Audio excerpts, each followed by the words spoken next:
সূরা বাকারা। বিসমিল্লাহির রহমানির রহিম। রহমান রহিম আল্লাহ তাআলার নামে। আলিফ লাম মিম। এই সেই মহাগ্রন্থ আল কোরআন, তাতে কোনো সন্দেহ নেই।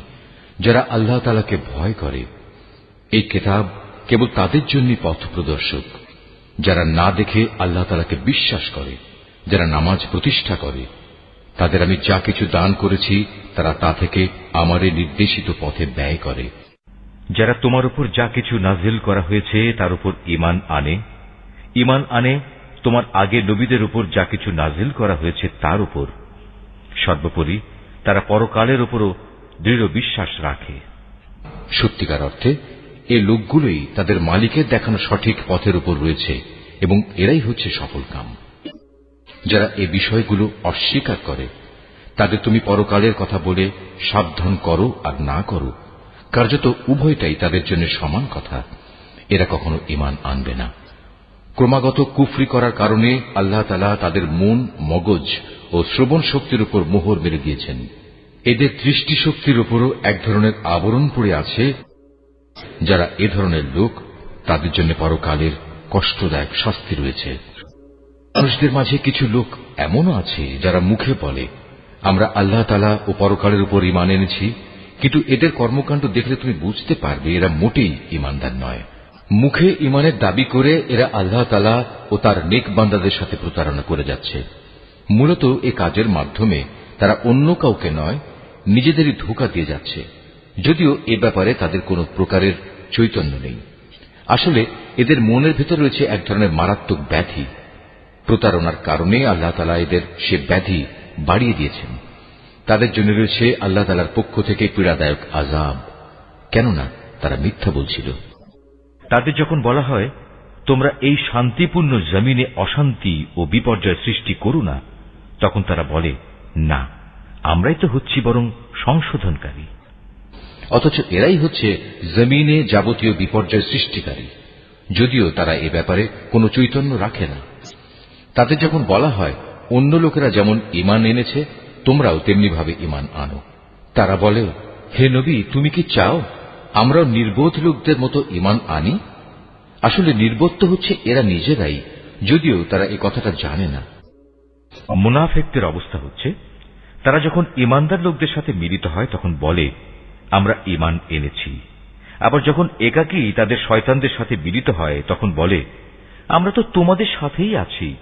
ঈমানের কথা বলে ওদের সাথে আমরা ঠাট্টা করছি মাত্র। মূলত আল্লাহ তাআলাই তাদের সাথে ঠাট্টা করে যাচ্ছেন। আল্লাহ তাআলাই তাদের অবকাশ দিয়ে রেখেছেন।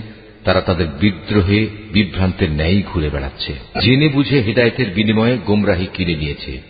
তাদের এ ব্যবসাটা কিন্তু মোটেই লাভজনক হয়নি এবং এরা সঠিক পথের অনুসারীও নয়। এদের উদাহরণ হচ্ছে সে হতভাগ্য ব্যক্তির মতো, যে অন্ধকারে আগুন জ্বালাতে চাইল। যখন তা তার গোটা পরিবেশটাকে আলোকোজ্জ্বল করে দিল, তখন হঠাৎ করে আল্লাহ তাআলা তাদের কাছ থেকে আলোটুকু ছিনিয়ে দিলেন এবং তাদের এমন অন্ধকারে ফেলে রাখলেন যে তারা কিছুই দেখতে পেল না। এদের অবস্থা হচ্ছে, এরা কানেও শোনে না, চোখেও দেখে না, মুখ দিয়ে কথাও বলতে পারে না। অতএব এসব লোক সঠিক পথের দিকে ফিরে আসবে না। বা এদের উদাহরণ হচ্ছে আসমান থেকে নেমে আসা বৃষ্টির মতো। এর মাঝে রয়েছে আবার অন্ধকার, মেঘের গর্জন ও বিদ্যুতের চমক। বিদ্যুৎ গর্জন ও মৃত্যুর ভয়ে এরা নিজেদের কানে নিজেদের আঙুল ঢুকিয়ে রাখে। এরা জানে না আল্লাহ তাআলা কাফিরদের সকল দিক থেকেই ঘিরে রেখেছেন। তাতে এদের অবস্থা নাজুক হয়ে পড়ে। মনে হয় এখনই বিদ্যুৎ এদের চোখ নিষ্প্রভ করে দেবে। এই আতঙ্কজনক অবস্থায় আল্লাহ তাআলা যখন এদের জন্য একটু আলো জ্বালিয়ে দেন, তখন এরা সেদিকে চলতে থাকে। আবার যখন তিনি তাদের উপর অন্ধকার চাপিয়ে দেন, তখন এরা একটু থমকে দাঁড়ায়। অথচ আল্লাহ তাআলা চাইলে সহজেই তাদের শোনার ও দেখার ক্ষমতা ছিনিয়ে নিতে পারতেন। নিশ্চয়ই তিনি সর্বশক্তিমান। হে মানুষ, তোমরা সেই মহান আল্লাহ তাআলার দাসত্ব স্বীকার করো, যিনি তোমাদের এবং তোমাদের আগে যারা ছিল তাদের সবাইকে পয়দা করেছেন। আশা করা যায় এর ফলে তোমরা যাবতীয় সংকট থেকে বেঁচে থাকতে পারবে। তিনি সে মহান সত্তা, যিনি জমিনকে তোমাদের জন্য শয্যা বানালেন, আসমানকে বানালেন ছাদ এবং আসমান থেকে পানি পাঠালেন। তার সাহায্যে তিনি নানা প্রকারের ফলমূল উৎপাদন করে তোমাদের জীবিকার ব্যবস্থা করলেন। অতঃপর তোমরা জেনে বুঝে এসব কাজে আল্লাহ তাআলার সাথে কাউকে শরীক করো না। আর বান্দার উপর যে কিতাব নাজিল করেছি তার সত্যতার ব্যাপারে যদি তোমাদের কোনো সন্দেহ থাকে তাহলে যাও, তার মতো করে একটি সূরা তোমরাও রচনা করে নিয়ে এসো। এক আল্লাহ ছাড়া তোমাদের আর যেসব বন্ধু বান্ধব রয়েছে তাদেরও প্রয়োজনে সহযোগিতার জন্য ডাকো, যদি তোমরা তোমাদের দাবিতে সত্যবাদী হও। কিন্তু তোমরা যদি তা না করতে পারো, এবং আমি জানি তোমরা তা কখনই করতে পারবে না, তাহলে তোমরা দোজখের সেই কঠিন আগুনকে ভয় করো যার ইন্ধন হবে মানুষ ও পাথর। আল্লাহ তাআলাকে যারা অস্বীকার করে তাদের জন্যই এটা প্রস্তুত করে রাখা হয়েছে। তারপর যারা কিতাবের উপর ঈমান এনেছে এবং ভালো কাজ করেছে তাদের তুমি হে নবী সুসংবাদ দাও এমন এক জান্নাতের যার নিচ দিয়ে ঝর্ণা প্রবাহিত হতে থাকবে। যখনই তাদের এই জান্নাতের কোন একটি ফল দেয়া হবে তখনই তারা বলবে, এ ধরনের ফল তো ইতিপূর্বেও আমাদের দেওয়া হয়েছিল। তাদের মূলত এমনি ধরনের জিনিসই সেখানে দেওয়া হবে। তাদের জন্য আরো সেখানে থাকবে পবিত্র সহধর্মী এবং সহধর্মিনী, এবং তারা সেখানে অনন্তকাল ধরে অবস্থান করবে। সত্য প্রমাণের জন্য আল্লাহ তাআলা মশা কিংবা তার চাইতে উপরে যা কিছু আছে তার উদাহরণ দিতেও লজ্জাবোধ করেন না। যারা আল্লাহর বাণীতে বিশ্বাস স্থাপন করে তারা জানে এ সত্য আল্লাহর কাছ থেকেই এসেছে। আর যারা আগেই সত্য অস্বীকার করেছে তারা একে না মানার অজুহাত দিতে গিয়ে বলে, আল্লাহ তাআলা এ উদাহরণ দ্বারা কি বোঝাতে চান? এভাবে একই ঘটনা দিয়ে আল্লাহ তাআলা অনেক লোককে গুমরাহিতে নিমজ্জিত করলেও বহু লোককে তিনি আবার এ দিয়ে হেদায়েতের পথও দেখান। আর কতিপয় পাপাচারী ব্যক্তি ছাড়া তিনি তা দিয়ে অন্য কাউকে গুমরাহিতে নিমজ্জিত করেন না। এরা হচ্ছে সেসব লোক যারা আল্লাহর ফরমান মেনে চলার প্রতিশ্রুতি দেওয়ার পর তা ভঙ্গ করে। ব্যক্তি ও সমাজ জীবনে আল্লাহ তাআলা যেসব সম্পর্কের ভিত মজবুত করতে বলেছেন তা তারা ছিন্ন করে। সর্বোপরি জমিনে অহেতুক বিপর্যয় সৃষ্টি করে। এরাই হচ্ছে আসল ক্ষতিগ্রস্ত। তোমরা আল্লাহকে কিভাবে অস্বীকার করবে, অথচ তোমরা প্রথম দিকে ছিলে মৃত। তিনি তোমাদের জীবন দিয়েছেন, পুনরায় তিনি তোমাদের মৃত্যু দেবেন। অতঃপর সর্বশেষে তিনি আবার তোমাদের জীবন দান করবেন, এবং এভাবেই তোমাদের একদিন তাঁর কাছে ফিরে যেতে হবে। তিনি সেই মহান সত্তা যিনি এ পৃথিবীর সব কিছু তোমাদের ব্যবহারের জন্য তৈরি করেছেন। অতঃপর তিনি আসমানের দিকে মনোনিবেশ করলেন এবং তাকে 7 আসমানে বিন্যস্ত করলেন। তিনি সবকিছু সম্পর্কেই সম্যক অবগত আছেন। নবী, স্মরণ করো যখন তোমার মালিক তাঁর ফেরেশতাদের সম্বোধন করে বললেন, আমি পৃথিবীতে আমার খলিফা বানাতে চাই। তারা বলল, তুমি কি এমন কাউকে খলিফা বানাতে চাও যে তোমার জমিনে বিশৃঙ্খলা ও বিপর্যয় সৃষ্টি করবে এবং স্বার্থের জন্য তারা রক্তপাত করবে? আমরাই তো তোমার প্রশংসা সহকারে তোমার তাসবিহ পড়ছি এবং প্রতিনিয়ত তোমার পবিত্রতা বর্ণনা করছি। আল্লাহ তাআলা বললেন, আমি যা জানি তোমরা তা জানো না। আল্লাহ তাআলা অতঃপর তাঁর খলিফা আদমকে প্রয়োজনীয় সব জিনিসের নাম শিখিয়ে দিলেন। পরে তিনি সেগুলো ফেরেশতাদের কাছে পেশ করে বললেন, তোমাদের আশঙ্কার ব্যাপারে তোমরা যদি সত্যবাদী হও তাহলে তোমরা আমাকে এর নামগুলো বলো তো। বলল, হে আল্লাহ তাআলা, তুমি পবিত্র, আমাদের তো এর বাইরে আর কিছুই জানা নেই যা তুমি আমাদের শিক্ষা দিয়েছ। তুমিই একমাত্র জ্ঞানী, একমাত্র কুশলী। আল্লাহ তাআলা এবার আদমকে বললেন, তুমি তাদের কাছে তাদের নামগুলো বলে দাও। অতএব আদম আল্লাহর নির্দেশে তাদের সামনে তাদের নামগুলো যখন সুন্দরভাবে বলে দিল, তখন আল্লাহ তাআলা বললেন, আমি কি তোমাদের বলিনি যে আমি আসমান সমূহ ও জমিনের যাবতীয় গোপন বস্তু জানি, এবং তোমরা যা কিছু প্রকাশ করো আর যা কিছু গোপন করো আমি তাও ভালোভাবে জানি। আল্লাহ তাআলা যখন ফেরেশতাদের বললেন, তোমরা সম্মানের প্রতীক হিসেবে আদমের জন্য সাজদা করো, অতঃপর তারা আল্লাহর আদেশে আদমের সামনে সাজদা অবনত হল, শুধু ইবলিস ছাড়া। সে সাজদা করতে অস্বীকার করল এবং অহংকার করল। অতঃপর সে নাফরমানদের দলে শামিল হয়ে গেল। আমি বললাম, হে আদম, তুমি এবং তোমার স্ত্রী পরম সুখে এই বেহেশতে বসবাস করতে থাকো এবং এর নিয়ামত থেকে যা তোমাদের মন চায় তাই তোমরা স্বাচ্ছন্দ্যের সাথে আহার করো, তবে এই গাছটির পাশেও যেও না, অন্যথায় তোমরা দুজনই সীমা লঙ্ঘনকারীদের মধ্যে সামিল হয়ে যাবে। কিন্তু শয়তান শেষ পর্যন্ত সেখান থেকে তাদের উভয়ের পদস্খলন ঘটাল। তারা উভয়ে বেহেশতের যেখানে ছিল সেখান থেকে সে তাদের বের করেই ছাড়ল। আর আমি তাদের বললাম, তোমরা একজন আরেকজনের দুশমন হিসেবে এখান থেকে নেমে পড়ো। তোমাদের পরবর্তী বাসস্থান হবে পৃথিবী, সেখানে একটি নির্দিষ্ট সময় পর্যন্ত তোমাদের জন্য জীবনের যাবতীয় উপকরণ থাকবে। অতঃপর আদম তার মালিকের কাছ থেকে হেদায়েত সম্বলিত কিছু বাণী পেল। আল্লাহ তাআলা তার উপর ক্ষমা পরবশ হলেন, অবশ্যই তিনি বড় মেহেরবান ও ক্ষমাশীল।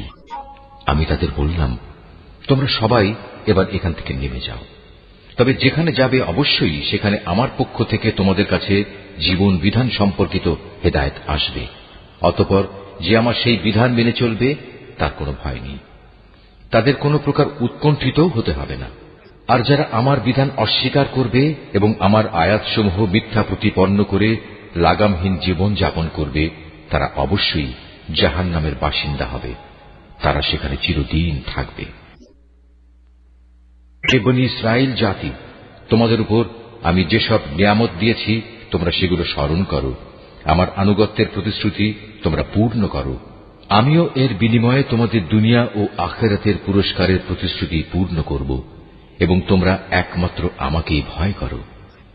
আমি মুহাম্মাদের কাছে যা কোরআন নাজিল করেছি তোমরা এর উপর ঈমান আনো, যা তোমাদের কাছে যা কিছু আছে তার সত্যায়নকারী।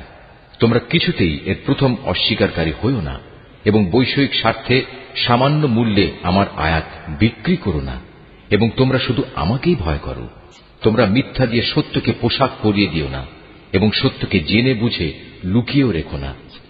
তোমরা নামাজ প্রতিষ্ঠা করো, যাকাত আদায় করো। যারা আমার সামনে অবনত হয় তাদের সাথে মিলে তোমরাও আমার আনুগত্য স্বীকার করো। তোমরা কি মানুষদের ভালো কাজের আদেশ করো এবং নিজেদের জীবনে তা বাস্তবায়নের কথা ভুলে যাও? অথচ তোমরা সবাই আল্লাহর কেতাব পড়ো, কিন্তু কেতাবের এ কথা তোমরা কি বোঝো না? হে ঈমানদার ব্যক্তিরা, তোমরা সবর ও নামাজের মাধ্যমে আল্লাহর কাছে সাহায্য চাও। যাবতীয় হক আদায় করে নামাজ প্রতিষ্ঠা করা অবশ্যই একটা কঠিন কাজ, কিন্তু যারা আল্লাহকে ভয় করে তাদের কথা আলাদা।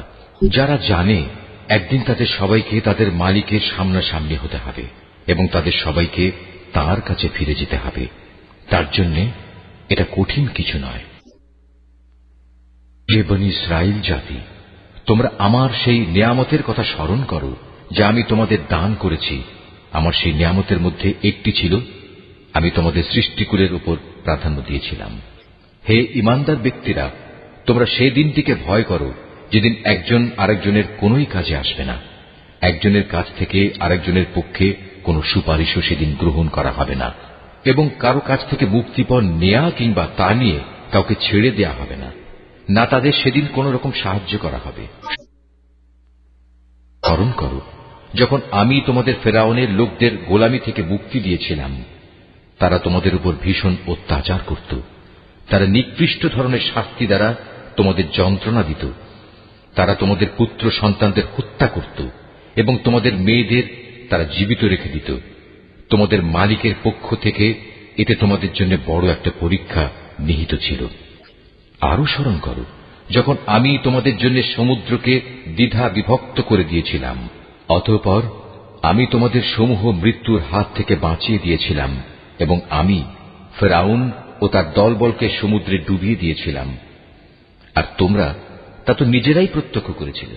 আরো স্মরণ করো যখন মূসাকে আমি বিশেষ একটি কাজে 40 রাত নির্ধারণ করে দিলাম, তার যাওয়ার পর তোমরা একটি বাছুরকে মাবুদ রূপে গ্রহণ করে নিলে।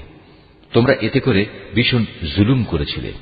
অতঃপর এ অপরাধ সত্ত্বেও আমি পুনরায় তোমাদের ক্ষমা করে দিয়েছি এ আশায় যে তোমরা আমার কৃতজ্ঞতা আদায় করবে। সে কথাও স্মরণ করো যখন আমি মূসাকে কেতাব ও ন্যায় অন্যায়ের পরককারী একটি মানদণ্ড দান করেছি, যাতে করে তোমরা হেদায়েতের পথে চলতে পারো।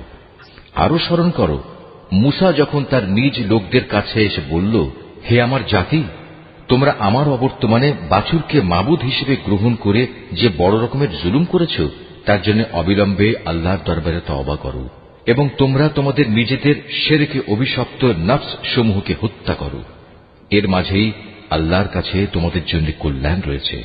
অতঃপর আল্লাহ তাআলা তোমাদের উপর ক্ষমা পরবশ হবেন, কারণ তিনি বড়ই ক্ষমাশীল ও অনুগ্রহকারী। তোমরা যখন বলেছিলে, হে মুসা, আমরা আল্লাহকে প্রত্যক্ষভাবে না দেখলে কখনো তার উপর ঈমান আনব না, তখন এর ধৃষ্টতার শাস্তি হিসেবে মুহূর্তের মধ্যেই বজ্রের মতো এক গজব তোমাদের উপর নিপতিত হল, আর তোমরা তার দিকে চেয়েই থাকলে, কিছুই করতে পারলে না। অতঃপর এই ধ্বংসকর মৃত্যুর পর তোমাদের আমি পুনরায় জীবন দান করলাম, যাতে করে তোমরা আমার কৃতজ্ঞতা আদায় করতে পারো। আমি তোমাদের উপর মেঘের ছায়া দান করেছিলাম, মান এবং সালবা নামক খাবারও তোমাদের জন্য পাঠিয়েছিলাম। আমি তোমাদের বলেছিলাম, সেসব পবিত্র খাবার খাও যা আমি তোমাদের দিয়েছি, তা তোমরা উপভোগ করো। নিয়ামত অবজ্ঞা করে তারা আমার উপর কোনো অবিচার করেনি, বরং এর দ্বারা তারা নিজেরাই নিজেদের উপর জুলুম করেছে। স্মরণ করো, আমি যখন তোমাদের বলেছিলাম, তোমরা এই জনপদে ঢুকে পড়ো এবং তোমরা তার যেখান থেকেই ইচ্ছা স্বাচ্ছন্দ্যে আহার করো। দম্ভ সহকারে প্রবেশ না করে মাথা নত করে ঢুকো। তোমরা ক্ষমার কথা বলবে, আমিও তোমাদের ভুল ত্রুটিসমূহ ক্ষমা করে দেব, এবং যারা ভালো কাজ করে আমি এভাবেই তাদের পাওনার অঙ্ক বাড়িয়ে দেই। সুস্পষ্ট হিদায়াত সত্ত্বেও অতঃপর জালিমরা এমন কিছু ব্যাপার রদবদল করে ফেলল যা না করার জন্যই তাদের বলা হয়েছিল। আমিও এরপর যারা জুলুম করল তাদের উপর আসমান থেকে গজব নাজিল করলাম। মূলত এটা ছিল তাদের গুনার ফল। স্মরণ করো, যখন মুসা আমার কাছে তার জাতির লোকদের জন্য পানি চাইল, আমি তাকে বললাম, তোমার হাতের লাঠি দিয়ে তুমি এই পাথরে আঘাত করো। আঘাত করা মাত্রই সে পাথর থেকে 12টি পানির নহর উৎপন্ন হয়ে গেল। প্রত্যেক গোত্রই নিজ নিজ পানির ঘাট চিনে নিল। আমি বললাম, আল্লাহর দেয়া রিজিক থেকে তোমরা পানাহার করো, তবে কিছুতেই আমার জমিনে বিপর্যয় সৃষ্টি করে বেরিও না। করো, তোমরা যখন মুসাকে বলেছিলে, হে মুসা, প্রতিদিন একই ধরনের খাবারের উপর আমরা কিছুতেই আর ধৈর্য ধরতে পারব না, তুমি তোমার মালিকের কাছে বলো যেন তিনি কিছু ভূমিজাত দ্রব্য, তরিতরকারি, পেঁয়াজ, রসুন, ভুট্টা, ডাল উৎপাদন করেন। সে বলল, তোমরা কি আল্লাহর পাঠানো এই উৎকৃষ্ট জিনিসের সাথে একটি তুচ্ছ ধরনের জিনিসকে বদলে নিতে চাও? যদি তাই হয়, তাহলে তোমরা অন্য কোন শহরে সরে পড়ো, যেখানে তোমাদের এসব জিনিস যা তোমরা চাইবে তা অবশ্যই পাওয়া যাবে। আল্লাহ তাআলার আদেশ অমান্য করার ফলে শেষ পর্যন্ত অপমান ও দারিদ্র তাদের উপর ছেয়ে গেল। আল্লাহর গজব দ্বারা তারা আক্রান্ত হয়ে গেল। এটা এ কারণে যে এরা ক্রমাগত আল্লাহর আয়াতকে অস্বীকার করতে থাকল এবং আল্লাহর নবীদের অন্যায়ভাবে হত্যা করতে থাকল। আর এসব কিছু এজন্যই ছিল যে তারা আল্লাহর সাথে নাফরমানি ও সীমা লঙ্ঘন করছিল। যারা ঈমান আনে, তারা খ্রিস্টান হোক, ইহুদি হোক কিংবা সাবি হোক, তারাই হবে মুসলমান।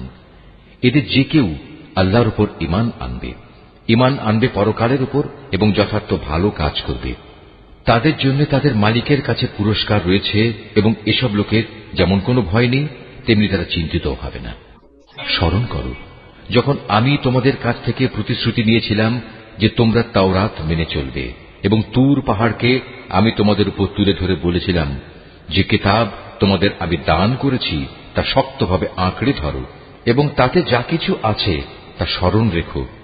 এই উপায়ে তোমরা হয়তো শয়তান থেকে নিজেদের বাঁচাতে পারবে। অতঃপর তোমরা এ ওয়াদা থেকে ফিরে গেলে, কিন্তু তা সত্ত্বেও আমার অনুদান ও রহমত যদি তোমাদের উপর না থাকত, তাহলে তোমরা অবশ্যই ধ্বংস হয়ে যেতে। তোমরা তো ভালো করেই তাদের জানো যারা তোমাদের মধ্যে শনিবারে আল্লাহর আদেশ লঙ্ঘন করেছে। অতঃপর আমি তাদের শুধু এটুকুই বলেছি, যাও, এবার তোমরা সবাই অপমানিত বানরে পরিণত হয়ে যাও। এই ঘটনাকে আমি সেসব মানুষদের যারা তখন সেখানে মজুদ ছিল, আরো যারা পরে আসবে, তাদের সবার জন্য একটি দৃষ্টান্তমূলক ঘটনা বানিয়ে দিয়েছি। যারা আল্লাহকে ভয় করে এমন লোকদের জন্য এই ঘটনা ছিল একটি উপদেশ। যখন মুসা তার জাতিকে বলল, অবশ্যই আল্লাহ তাআলা তার নামে তোমাদের একটি গাভী জবাই করার আদেশ দিচ্ছেন, তারা একথা শুনে বলল, হে মূসা, তুমি কি আমাদের সাথে তামাশা করছো? সে বলল, আমি তামাশা করে জাহেলদের দলে শামিল হওয়া থেকে আল্লাহ তাআলার কাছে পানা চাই। তারা মূসাকে বলল, তুমি তোমার মালিককে বলো, আমাদের তিনি যেন সুস্পষ্ট বলে দেন তা কেমন হবে। সে বলল, অবশ্যই তা হবে এমন যা বৃদ্ধ হবে না, আবার একেবারে বাচ্চাও হবে না, বরং তা হবে এর মাঝামাঝি বয়সের। এখন যা কিছু তোমাদের নির্দেশ দেওয়া হচ্ছে তাই করো। তারা মূসাকে বলল, তুমি তোমার মালিককে জিজ্ঞেস করে নাও, তিনি আমাদের যেন বলে দেন তার রং কেমন হবে। সে বলল, তা হবে হলুদ রঙের। তার রং এত আকর্ষণীয় হবে যে যারা তাকাবে তা তাদেরই পরিতৃপ্ত করবে। তারা বলল, হে মূসা, তুমি তোমার মালিককে আবার জিজ্ঞেস করে নাও, আসলে তা কি ধরনের হবে। আমরা তো সঠিক গাভী বাছাই করতে পারছি না, কারণ আমাদের কাছে তো সব গাভী দেখতে একই ধরনের মনে হয়। আল্লাহ তাআলা চাইলে এবার অবশ্যই আমরা সঠিক পথে চলতে পারব। সে বলল, তাহলে শোনো, আল্লাহর ঈপ্সিত সে গাভী হবে এমন যে সেটি কোনো চাষাবাদের কাজ করে না, জমিনে পানি সেচের কাজও করে না, অর্থাৎ তা হবে সম্পূর্ণ নিখুঁত ও ত্রুটিমুক্ত। একথা শুনিয়ে তারা বলল, এতক্ষণে তুমি আমাদের সামনে সত্য ঘটনা নিয়ে এসেছ। অতঃপর তারা এ ধরনের একটি গাভী জবাই করল, যদিও ইতিপূর্বে মনে হয়নি যে তারা এ কাজটি আদৌ করতে চায়। যখন তোমরা একজন লোককে হত্যা করেছিলে, অতঃপর সে ব্যাপারে তোমরা একে অপরের উপর হত্যার অভিযোগ আরোপ করতে শুরু করলে, অথচ আল্লাহ তাআলা সেই বিষয়ই মানুষের সামনে বের করে আনতে চাইলেন যা তোমরা লুকোবার চেষ্টা করেছিলে। হত্যাকারীকে খোঁজার জন্য আমি তোমাদের বললাম, কোরবানি করা সেই গাভীর শরীরের একাংশ দিয়ে তোমরা একে মৃদু আঘাত করো। এভাবেই আল্লাহ তাআলা মৃত ব্যক্তিকে জীবন দান করবেন এবং এই ঘটনা দ্বারা তিনি তোমাদের কাছে তাঁর জ্ঞানের নিদর্শনসমূহ তুলে ধরেন। আশা করা যায় তোমরা সত্য অনুধাবন করবে। কিন্তু এত বড় একটি নিদর্শন সত্ত্বেও অতঃপর তোমাদের মন কঠিন হয়ে গেল, এমন কঠিন যেন তা শক্ত পাথর, বরং মাঝে মাঝে মনে হয় পাথরের চেয়েও বুঝি তা বেশি কঠিন।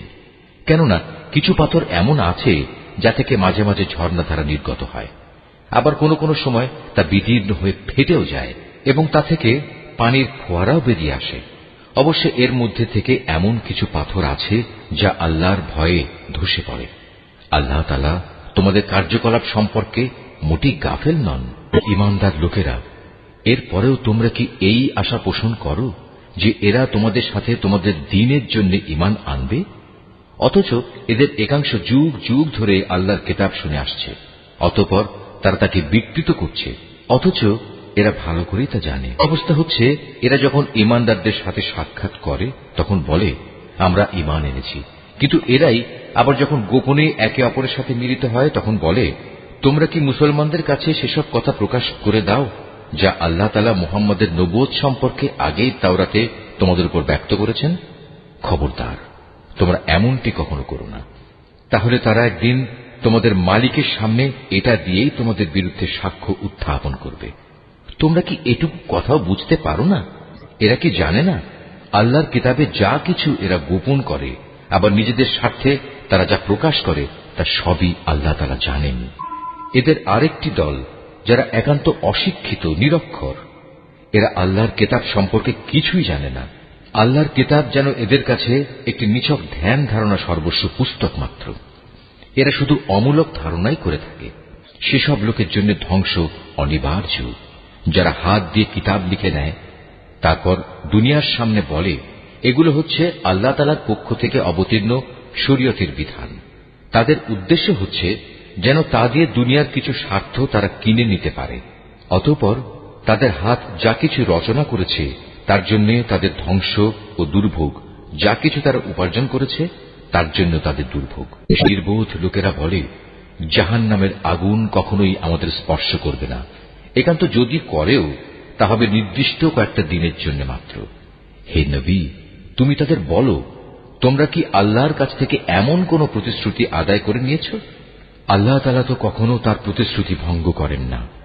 না তোমরা জেনে বুঝেই আল্লাহ তাআলা সম্পর্কে এমন সব কথা বলে বেড়াচ্ছ যা তোমরা নিজেরাই জানো না। হ্যাঁ, যে কোনো ব্যক্তি স্বেচ্ছায় অপরাধ করেছে এবং যাকে তার পাপ ঘিরে রেখেছে, এমন লোকেরাই হচ্ছে জাহান্নামের অধিবাসী, এবং সেখানে তারা চিরদিন অবস্থান করবে। আবার যারাই আল্লাহর উপর ঈমান আনবে এবং ভালো কাজ করবে, তারা বেহেশতবাসী হবে, তারা সেখানে চিরদিন থাকবে। যখন আমি বনী ইসরায়েলদের কাছ থেকে এ মর্মে প্রতিশ্রুতি নিয়েছিলাম যে তোমরা আল্লাহ তাআলা ছাড়া অন্য কারো ইবাদত করবে না এবং মাতা পিতার সাথে সৎ ব্যবহার করবে, আত্মীয় স্বজন, এতিম মিসকিনদের সাথে ভালো ব্যবহার করবে, মানুষদের সুন্দর কথা বলবে, নামাজ প্রতিষ্ঠা করবে, যাকাত প্রদান করবে, কিন্তু এ সত্ত্বেও তোমাদের মধ্যে সামান্য কিছু সংখ্যক লোক ছাড়া অধিকাংশই অতঃপর সেদিন ফিরে গেছ। এভাবেই তোমরা প্রতিশ্রুতি থেকে মুখ ফিরিয়ে নিয়েছিলে। তোমাদের কাছ থেকে আমি এ প্রতিশ্রুতিও নিয়েছিলাম যে তোমরা কেউ কারো রক্তপাত করবে না এবং নিজেদের লোকদের তাদের ঘর বাড়ি থেকে উচ্ছেদ করবে না। অতঃপর তোমরা তা স্বীকার করে নিয়েছিলে। তোমরা তো নিজেরাই এ সাক্ষ্য দিচ্ছ। পর এই তো হচ্ছে, তোমরা একে অপরকে তোমরা হত্যা করতে লাগলে। তোমাদের এক দলকে তোমরা তাদের ভিটে মাটি থেকে বিতাড়িত করে দিতে লাগলে। অন্যায় এবং জুলুম দ্বারা জালেমদের তোমরা তাদের উপর পৃষ্ঠপোষকতা করতে থাকলে। শুধু তাই নয়, কোন লোক যুদ্ধবন্দী হয়ে তোমাদের কাছে এলে তোমরা তাদের জন্য মুক্তিপণ দাবি করো, অথচ তাদের ঘরবাড়ি থেকে উচ্ছেদ করাটাই ছিল তোমাদের উপর অবৈধ কাজ এবং আল্লাহ তাআলাকে দেয়া প্রতিশ্রুতির লঙ্ঘন। তোমরা কি তাহলে আল্লাহর কিতাবের একাংশ বিশ্বাস করো এবং আরেকাংশ অবিশ্বাস করো? সাবধান, কখনো যদি কোনো জাতি কিংবা ব্যক্তি দ্বীনের অংশবিশেষের উপর ঈমান আনায়নের এ আচরণ করে, তাদের শাস্তি এছাড়া আর কি হবে? যে পার্থিব জীবনে তাদের লাঞ্ছনা ভোগ করতে হবে, তাদের পরকালেও কঠিনতম আযাবের দিকে নিক্ষেপ করা হবে। তোমরা প্রতিনিয়ত যা করছ, আল্লাহ তাআলা সে সব কিছু থেকে মোটেও উদাসীন নন। বস্তুত এই লোকেরা আখিরাতের স্থায়ী জীবনের বিনিময়ে দুনিয়ার অস্থায়ী জীবন খরিদ করে নিয়েছে। এরা যেহেতু আযাব বিশ্বাসই করেনি, তাই আল্লাহ তাআলার পক্ষ থেকে তাদের আযাব কিঞ্চিত পরিমাণ হালকা করা হবে না, আর না তাদের কোন দিক থেকে কোন রকম সাহায্য করা হবে। মূসাকে কিতাব দিয়েছি, তারপর একে একে আমি আরো অনেক নবী পাঠিয়েছি এবং বাপ ছাড়া সন্তান পয়দা করার মতো সুস্পষ্ট নিদর্শন দিয়ে আমি মরিয়ম পুত্র ঈসাকে পাঠিয়েছি এবং আমার পাঠানো বাণী ও পবিত্র আত্মার মাধ্যমে তাকে আমি সাহায্য করেছি। অথচ যখনই তোমাদের কাছে আল্লাহর কোন নবী আসত, তোমাদের মনোপুত না হলে তোমরা অহংকারের বশবর্তী হয়ে তাদের অস্বীকার করেছ। তাদের কাউকে তোমরা মিথ্যাবাদী বলেছ, আবার তাদের একদলকে তোমরা হত্যাও করেছ। তারা বলে, হেদায়েতের জন্য আমাদের মন ও তার দরজা বন্ধ হয়ে আছে। আসলে আল্লাহ তাআলাকে তাদের ক্রমাগত অস্বীকার করার কারণে তিনি তাদের উপর অভিসম্পাত করেছেন। অতঃপর তাদের সামান্য পরিমাণ লোকই আল্লাহর উপর ঈমান এনেছে। এখনই তাদের কাছে আল্লাহর কাছ থেকে কিতাব নাজিল হল, যা তাদের কাছে মজুদ কিতাবের সত্যতা স্বীকার করে। তাছাড়া এর আগে তারা নিজেরাই সমাজের অন্যান্য কাফেরদের উপর বিজয়ী হওয়ার জন্য এই কিতাব ও তার বাহকের আগমন কামনা করেছিল। কিন্তু আজ যখন তা তাদের কাছে এলো এবং যা তারা যথাযথ চিনতেও পারল, তাই তারা অস্বীকার করল। যারা আল্লাহর কিতাব অস্বীকার করে, তাদের উপর আল্লাহর অভিসম্পাত নাজিল হোক। কত নিকৃষ্ট বস্তু সেটি, যার বিনিময়ে তারা তাদের নিজেদের মন প্রাণ বিক্রয় করে দিয়েছে। শুধু গোলামির বশবর্তী হয়েই তারা আল্লাহর নাজিল করা বিধান অস্বীকার করেছে, শুধু এ কারণে যে আল্লাহ তাআলা তার বান্দাদের মধ্যে থেকে যাকে চান তাকে নবুয়ত দিয়ে অনুগ্রহ করেন। তাদের এ কুফরির ফলে তারা ক্রোধের উপর ক্রোধে আক্রান্ত হল। আর কাফেরদের জন্য তো এমনই অপমানজনক শাস্তি রয়েছে। তাদের বলা হয়, আল্লাহ তাআলা যা কিছু নাজিল করেছেন তার উপর ঈমান আনো। তারা বলে, আমরা তো শুধু সেসব কিছুর উপর ঈমান আনি যা আমাদের বনী ইসরাইল জাতির উপর নাজিল করা হয়েছে। এর বাইরে যা তারা অস্বীকার করে অথচ তা একান্ত সত্য, তা তাদের কাছে নাজিল করা আল্লাহর কথাগুলোকেও সত্য বলে স্বীকার করে। হে নবী, তুমি বলো, তোমরা যদি বিশ্বাসী হও তাহলে আল্লাহর নবীদের ইতিপূর্বে তোমরা কেন হত্যা করেছিলে? তোমাদের কাছে তো একসময় সুস্পষ্ট নিদর্শন সহকারে মূসাও নবী হয়ে এসেছিল, অথচ তার সামান্য কয়েকদিনের অনুপস্থিতির পরেই তোমরা একটি বাছুরকে মাবুদ হিসেবে গ্রহণ করে নিলে। কত বড় জালেম ছিলে তোমরা! আরো স্মরণ করো, যখন আমি তোমাদের কাছ থেকে একটি প্রতিশ্রুতি আদায় করেছিলাম, তোমাদের মাথার উপর তুর পাহাড় তুলে ধরে আমি বলেছিলাম যা কিছু বিধি বিধান আমি তোমাদের দিয়েছি তা শক্ত করে আঁকড়ে ধরো এবং আমার কথাগুলো শুনো। এর জবাবে তারা মুখে তো বলল, হ্যাঁ আমরা তোমার কথা শুনেছি, কিন্তু বাস্তব জীবনে তা অস্বীকার করে বলল, আমরা তা অমান্য করলাম। আসলে আল্লাহ তাআলাকে তাদের অস্বীকার করার কারণে সেই বাছুরকে মাবুদ বানানোর নেশা তখনও তাদের মনকে আকৃষ্ট করে রেখেছিল। তুমি তাদের বলো, যদি তোমরা সত্যি মোমেন হও তাহলে বলতে পারো, এটা কত খারাপ ঈমান যা একজন ব্যক্তিকে এ ধরনের কাজের আদেশ দেয়।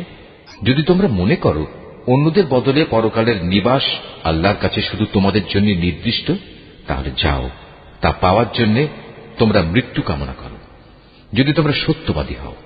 হে নবী, তুমি জেনে রাখো, এরা কখনোই কামনা করবে না আল্লাহর সাথে যে আচরণ এরা করেছে, এবং নিজেদের হাত দিয়ে এরা যা কিছু অর্জন করেছে তার পরিণাম জানার পর এরা কখনো তা কামনা করবে না। আল্লাহ তাআলা জালেমদের ভালো করে জানেন। সত্যি কথা হচ্ছে, এদেরকেই বরং তুমি দেখতে পাবে বেঁচে থাকার ব্যাপারে এরা বেশি লোভী।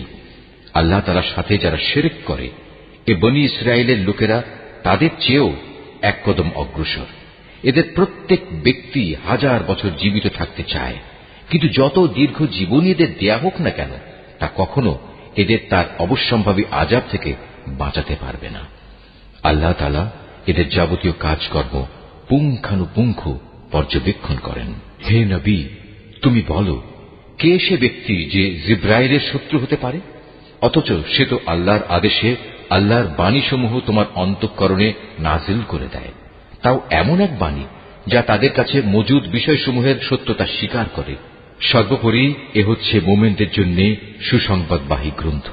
যা আল্লাহর শত্রু তার বাণীবাহক ফেরেশতার ও নবী রসুলের শত্রু জিব্রাইলের ও মিকাইলের, তারা একদিন এ কথাটা বুঝতে পারবে।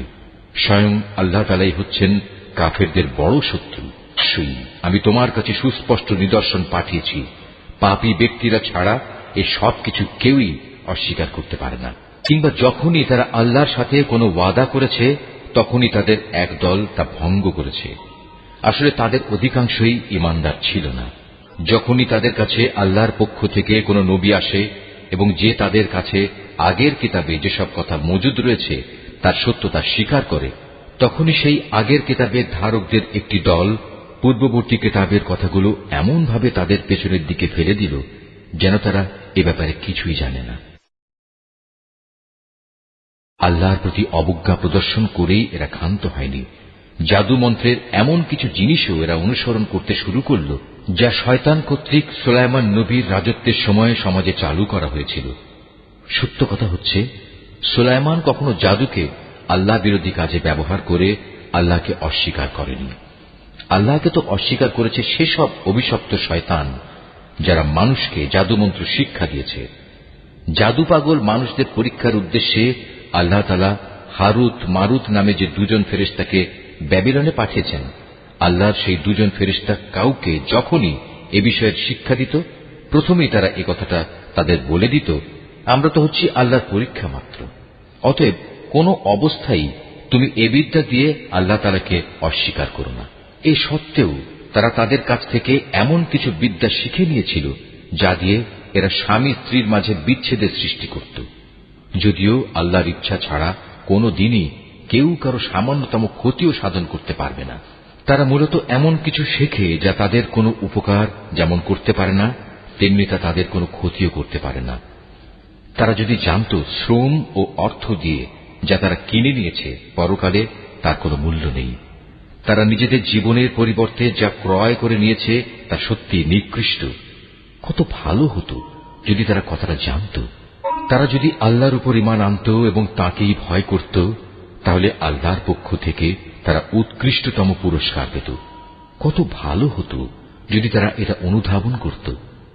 হে ঈমানদার ব্যক্তিরা, ধৃষ্টতার সাথে কখনো বলো না, হে নবী তুমি আমাদের কথা শোনো, বরং তার দৃষ্টি আকর্ষণ করার জন্য বলো, হে নবী আমাদের প্রতি লক্ষ্য করো এবং তোমরা সর্বদা তার কথা শুনবে।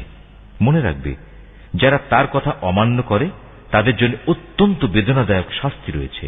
আসলে এই আহলে কিতাব কিংবা যারা আল্লাহর সাথে প্রকাশ্য শিরক করে তারা কেউই এটা পছন্দ করে না। যে তোমার কাছে তোমার মালিকের পক্ষ থেকে নবুয়তের মতো কোনো ভালো কিছু নাজিল হোক, কিন্তু তারা জানে না আল্লাহ তাআলা যাকে চান তাকেই তার অনুগ্রহে বিশেষভাবে বেছে নেন। আল্লাহ তাআলা অত্যন্ত অনুগ্রহশীল। আমি যখন কোন আয়াত বাতিল করে দেই বা বিশেষ কারণে মানুষদের তা ভুলিয়ে দিতে চাই, তখন তার জায়গায় তার চেয়ে উৎকৃষ্ট কিংবা তারই মতো কোনো আয়াত এনে হাজির করি। তুমি কি জানো না আল্লাহ তাআলা সবকিছুর উপর ক্ষমতাবান? তুমি কি জানো না আসমান সমূহ ও জমিনের সার্বভৌমত্ব একমাত্র আল্লাহ তাআলার জন্যই নির্দিষ্ট? তিনি ছাড়া তোমাদের কোনো বন্ধু নেই, কোনো সাহায্যকারীও নেই। তোমরা কি তোমাদের নবীর কাছে সে ধরনের উদ্ভট প্রশ্ন করতে চাও যিনি তোমাদের আগে মূসাকে করা হয়েছিল? কেউ যদি ঈমানকে কুফরির সাথে বদল করে নেয়, অবশ্যই সে ব্যক্তি সোজা পথ থেকে গোমরা হয়ে যাবে। আহলে কিতাবদের অনেকেই বিদ্বেষের কারণে চাইবে যেভাবেই হোক তোমাদের ঈমানের আলোর বদলে আবার সেই কুফরির অন্ধকারে ফিরিয়ে নিতে। এমনকি সত্য তাদের কাছে স্পষ্ট হয়ে যাওয়ার পরও তারা এ পথ থেকে বিরত হবে না।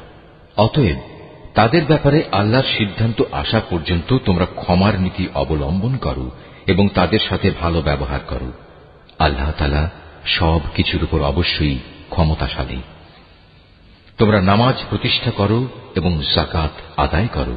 এর মাধ্যমে যেসব নেকি তোমরা আল্লাহর কাছে অগ্রিম পাঠাবে, তার কাছে এর সবই তোমরা মজুদ পাবে। তোমরা যা কিছুই করো আল্লাহ তাআলা অবশ্যই এর সব কিছু দেখতে পান। তারা বলে ইহুদি ও খ্রিস্টান ছাড়া আর কেউই বেহেশতে যাবে না। আসলে এটা হচ্ছে তাদের মিথ্যা কল্পনা। তুমি হে নবী বলো, যদি তোমরা সত্যবাদী হও তাহলে তোমাদের দলিল প্রমাণ নিয়ে এসো। তবে হ্যাঁ, যে কোনো ব্যক্তি আল্লাহর সামনে নিজের সত্তাকে সমর্পণ করে দেবে এবং সে হবে অবশ্যই একজন নেককার মানুষ। তার জন্য তার মালিকের কাছে এর বিনিময় রয়েছে। তাদের কোনো ভয়ভীতি নেই, আর না সেদিন তাদের চিন্তান্বিত হতে হবে। ইহুদিরা বলে খ্রিস্টানরা কোনো কিছুর উপর প্রতিষ্ঠিত নয়, খ্রিস্টানরা বলে ইহুদিরা কোনো কিছুর উপর প্রতিষ্ঠিত নয়। অথচ এদের অবস্থা হচ্ছে এরা উভয়ই আল্লাহর কিতাব পাঠ করে, আদৌ আল্লাহর কিতাবের কোনো কিছুই জানে না। এমন লোকেরা আবার এদের উভয় সম্পর্কে একই ধরনের কথা বলে। তারা যে বিষয়ে মতবিরোধ করছে আল্লাহ তাআলা শেষ বিচারের দিনে সে বিষয়ে তাদের মাঝে মীমাংসা করে দেবেন। সে ব্যক্তির চেয়ে বড় জালেম আর কে আছে যে ব্যক্তি আল্লাহর ঘর মসজিদে তার নাম স্মরণ করতে বাধা দেয় এবং তার ধ্বংস সাধনে সচেষ্ট হয়। এ ধরনের লোকদের বস্তুত তাতে ঢোকার কোনো যোগ্যতাই নেই। তবে একান্ত ভীত সন্ত্রস্তভাবে ঢুকলে তা ভিন্ন কথা। তাদের জন্য পৃথিবীতে যেমন অপমান লাঞ্ছনা রয়েছে, তেমনি রয়েছে পরকালে কঠিনতম শাস্তি। এরা কেবলা বদলের ব্যাপারেও মতবিরোধ করেছিল, অথচ পূর্ব পশ্চিম সবই তো আল্লাহ তাআলার। তাছাড়া তোমরা যেদিকেই মুখ ফিরাবে সেদিকেই তো আল্লাহ তাআলা রয়েছেন। আল্লাহ তাআলা সর্বব্যাপী এবং জ্ঞানী। খ্রিস্টান লোকেরা বলে আল্লাহ তাআলা অমুককে নিজের সন্তান রূপে গ্রহণ করেছেন, অথচ যাবতীয় পবিত্রতা একান্তভাবে তাঁর। তিনি এ সব কিছুর অনেক ঊর্ধ্বে। আসমান সমূহ ও জমিনের সব কিছুই তাঁর জন্যে। এর প্রতিটি বস্তুই তাঁর একান্ত অনুগত। আসমান সমূহ ও জমিনের তিনিই স্রষ্টা। যখন তিনি কোনো একটি বিষয়ের সিদ্ধান্ত করেন সে ব্যাপারে শুধু এটুকুই বলেন হও, আর সাথে সাথেই তা হয়ে যায়। যারা সঠিক কথা জানে না তারা বলে আল্লাহ তাআলা নিজে আমাদের সাথে কথা বলেন না কেন, অথবা এমন কোন নিদর্শন আমাদের কাছে কেন পাঠান না যার মাধ্যমে আমরা তাকে দেখতে পাব। এদের আগের লোকেরাও এদের মতো করেই কথা বলতো। এদের সবার মন আসলে একই ধরনের। আল্লাহকে যারা দৃঢ়ভাবে বিশ্বাস করে আমি তাদের জন্য আমার নিদর্শন সমূহ সুস্পষ্ট করে পেশ করে দিয়েছি। অবশ্যই আমি তোমাকে সত্য দিন সহ পাঠিয়েছি আযাবের ভীতি প্রদর্শনকারী ও জান্নাতের সুসংবাদ বাহী হিসেবে। জেনে রেখো, তোমাকে জাহান্নামের অধিবাসীদের দায় দায়িত্বের ব্যাপারে প্রশ্ন করা হবে না। ইহুদি ও খ্রিস্টানরা কখনো তোমার ওপর খুশি হবে না। হ্যাঁ, তুমি যদি কখনো তাদের দলের অনুসরণ করতে শুরু করো তখনই এরা খুশি হবে। তুমি তাদের বলে দাও আল্লাহ তাআলার হেদায়েতই হচ্ছে একমাত্র পথ। সাবধান, তোমার কাছে সঠিক জ্ঞান আসার পরও যদি তুমি তাদের ইচ্ছানুসারে চলতে থাকো তাহলে আল্লাহ তাআলা ছাড়া তুমি কোনো বন্ধু ও সাহায্যকারী পাবে না। আহলে কিতাবদের মাঝে এমন কিছু লোক আছে যারা এ কোরআনকে যেভাবে নিষ্ঠার সাথে পড়া দরকার সেভাবেই পড়ে, তারা তার উপর ঈমানও আনে। যারা একে অস্বীকার করে তারাই হচ্ছে ক্ষতিগ্রস্ত লোক। হে বনী ইসরাইল জাতি, তোমরা আমার সে নিয়ামত স্মরণ করো যা আমি তোমাদের দান করেছি। সে নিয়ামতের অংশ হিসেবে আমি তোমাদের দুনিয়ার অন্যান্য জাতির উপর শ্রেষ্ঠত্ব দান করেছি। তোমরা সেই দিনটিকে ভয় করো যেদিন একজন মানুষ আরেকজনের কোনোই কাজে আসবে না। সেদিন তার কাছ থেকে কোন রকম বিনিময়ও নেওয়া হবে না। আবার একের পক্ষে অন্যের সুপারিশও সেদিন কোনো উপকারে আসবে না। সেদিন এসব লোকদের কোন রকম সাহায্যও করা হবে না। আরো স্মরণ করো যখন ইব্রাহিমকে তার রব কতিপয় বিষয়ে তার আনুগত্যের পরীক্ষা নিলেন, অতঃপর তা পুরোপুরি সে আদায় করল। আল্লাহ তাআলা বললেন, এবার আমি তোমাকে মানব জাতির জন্য নেতা বানাতে চাই। সে বলল, আমার ভবিষ্যৎ বংশধররাও কি নেতা হিসেবে বিবেচিত হবে? আল্লাহ তাআলা বললেন, আমার প্রতিশ্রুতি জালেমদের কাছে পৌঁছবে না। করো, আমি যখন মানুষদের মিলনস্থল ও নিরাপত্তার কেন্দ্র হিসেবে এই কাবা ঘরটি নির্মাণ করেছিলাম, আমি তাদের আদেশ দিয়েছিলাম, তোমরা ইব্রাহিমের দাঁড়ানোর স্থানটিকে নামাজের স্থান হিসেবে গ্রহণ করো। আমি ইব্রাহিম ও ইসমাইলকে আদেশ দিয়েছিলাম যেন তারা আমার ঘর কাবাকে হজ ও উমরার তাওয়াফকারীদের জন্য, আল্লাহর ইবাদতে আত্মনিয়োগকারীদের জন্য, সর্বোপরি তার নামে রুকু সেজদাকারীদের জন্য পবিত্র করে রাখে। ইব্রাহিম যখন বলেছিল, হে মালিক, এ শহরকে তুমি শান্তি ও নিরাপত্তার শহর বানিয়ে দাও এবং এখানকার অধিবাসীদের মাঝে যে ব্যক্তি আল্লাহ তাআলা এবং পরকালে বিশ্বাস করে তুমি তাদের ফলমূল দিয়ে আহারের যোগান দাও। আল্লাহ তাআলা বললেন, হ্যাঁ, যে ব্যক্তি আমাকে অস্বীকার করবে তাকেও আমি অল্প কয়েকদিন জীবনের উপায় উপকরণ সরবরাহ করতে থাকব। অতঃপর অচিরেই আমি তাদের আগুনের আযাব ভোগ করতে বাধ্য করব, যা সত্যি বড় নিকৃষ্টতম স্থান। ইব্রাহিম ও ইসমাইল যখন এই ঘরের ভিত্তি উঠাচ্ছিল তখন তারা আল্লাহর কাছে দোয়া করল, হে আমাদের মালিক, আমরা যে উদ্দেশ্যে এই ঘর নির্মাণ করেছি তা তুমি আমাদের কাছ থেকে কবুল করো। একমাত্র তুমি সবকিছু জানো এবং সবকিছু শোনো।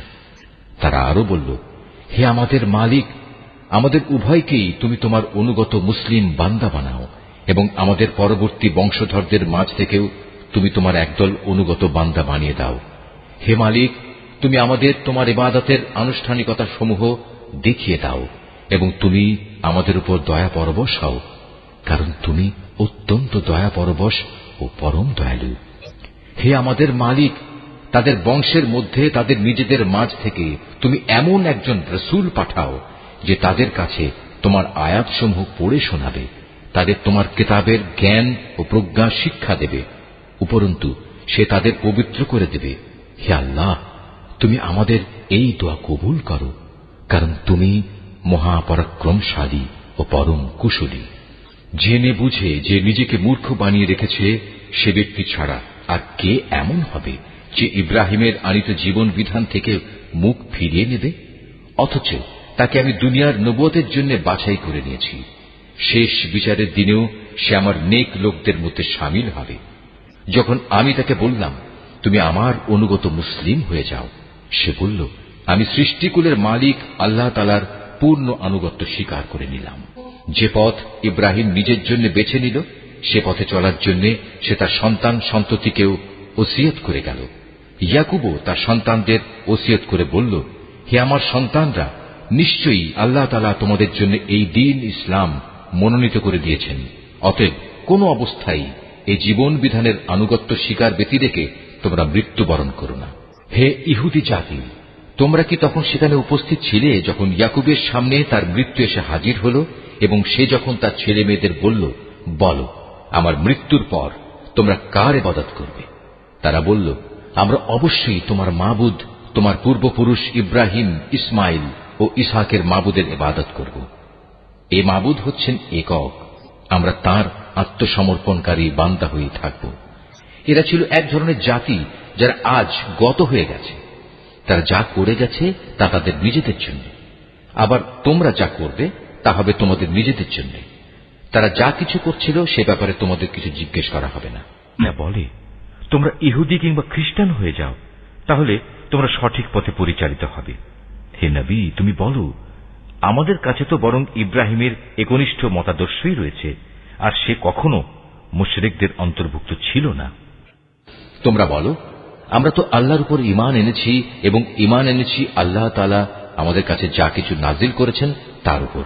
আমাদের আগে ইব্রাহিম, ইসমাইল, ইসহাক, ইয়াকুব ও তাদের পরবর্তী সন্তানদের উপর যা কিছু নাজিল করা হয়েছে তাও আমরা মানি। তাছাড়া মুসা, ঈসা সহ সব নবীকে তাদের মালিকের পক্ষ থেকে যা কিছু দেওয়া হয়েছে তার উপর আমরা ঈমান এনেছি। আমরা এদের কারো মধ্যেই কোনো তারতম্য করি না। আমরা তো হচ্ছি আল্লাহরই অনুগত বান্দা। আর এরা যদি তোমাদের মতোই আল্লাহর উপর ঈমান আনত তাহলে তারাও সঠিক পথ পেত। তারা যদি সে পথ থেকে ফিরে আসে তাহলে তারা অবশ্যই উপদলীয় অনৈক্যের মাঝে পড়ে যাবে। আল্লাহ তাআলাই তোমার জন্য যথেষ্ট হবেন, তিনি শোনেন, তিনিই জানেন। হে নবী, তাদের তুমি বলো, আসল রং হচ্ছে আল্লাহ তাআলারই। এমন কে আছে যার রং তার রঙের চেয়ে উৎকৃষ্ট হতে পারে? আমরা ঘোষণা করছি আমরা তাঁরই ইবাদত করি।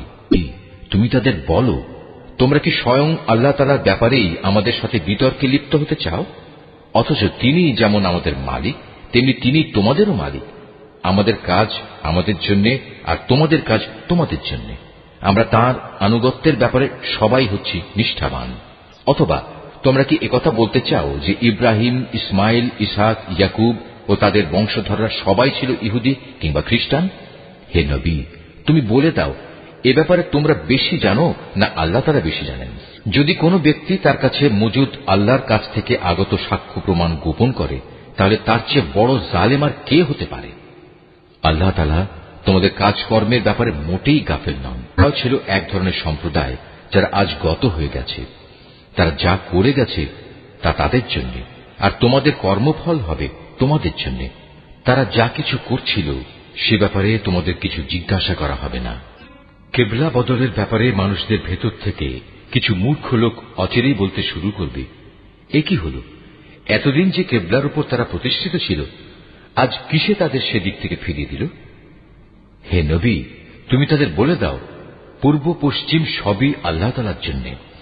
আল্লাহ তাআলা যাকে ইচ্ছা তাকে সঠিক পথে পরিচালিত করেন।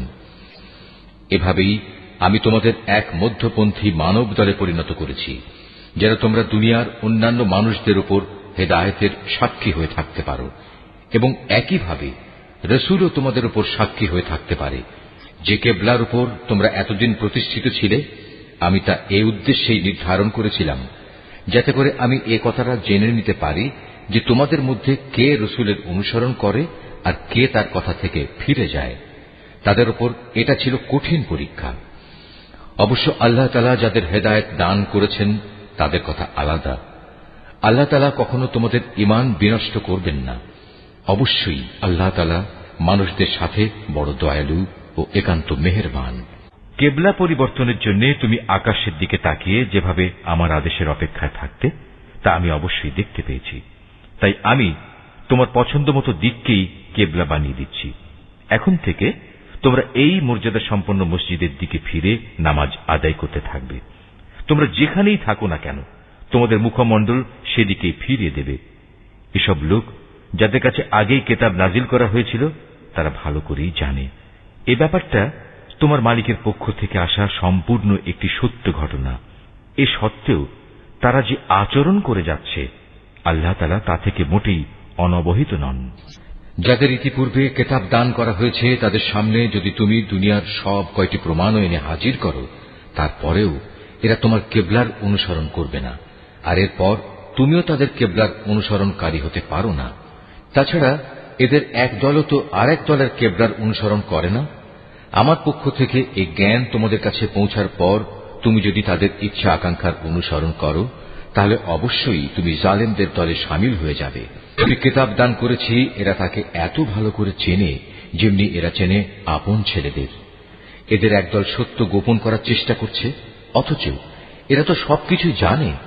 হে নবী, তুমি তাদের বলো, তোমার মালিকের পক্ষ থেকে এ হচ্ছে একমাত্র সত্য। সুতরাং কোন অবস্থায় তোমরা সন্দেহ পোষণকারীদের দলে শামিল হও না। প্রত্যেক জাতির জন্য ইবাদতের একটা দিক নির্দিষ্ট থাকে যেদিকে সে জাতি মুখ করে দাঁড়ায়। অতএব তোমরা আসল কল্যাণের দিকে অগ্রসর হবার কাজে একে অপরের সাথে প্রতিযোগিতা করো। তোমরা যেখানেই থাকো না কেন, তিনি তোমাদের সবাইকে এক স্থানে এনে হাজির করবেন। অবশ্যই আল্লাহ তাআলা সব কিছুর উপর ক্ষমতাবান। তুমি যে কোনো স্থান থেকেই বেরিয়ে আসো না কেন, নামাজের জন্য মসজিদে হারামের দিকে মুখ ফেরাও, কেননা এটাই হচ্ছে আল্লাহ তাআলার কাছ থেকে কিবলা সংক্রান্ত সঠিক সিদ্ধান্ত। আর আল্লাহ তাআলা তোমাদের কার্যাবলী সম্পর্কে মোটেই উদাসীন নন। হে নবী, যেদিক থেকেই তুমি বেরিয়ে আসবে নামাজের জন্য, সেখান থেকেই মসজিদে হারামের দিকে মুখ ফিরিয়ে দাঁড়িয়ে যেও। এ সময় যেখানেই তুমি থাকো না কেন, সে কাবার দিকে মুখ ফিরিয়ে নেবে। তাহলে প্রতিপক্ষের লোকদের কাছে তোমাদের বিরুদ্ধে খাড়া করানোর মতো কোনো যুক্তি অবশিষ্ট থাকবে না। তাদের মধ্য থেকে যারা বাড়াবাড়ি করে তাদের কথা অবশ্য আলাদা। তোমরা এসব ব্যক্তিদের ভয় করো না, তোমরা বরং ভয় করো আমাকে, যাতে করে আমি তোমাদের উপর আমার নিয়ামত পূর্ণ করে দিতে পারি।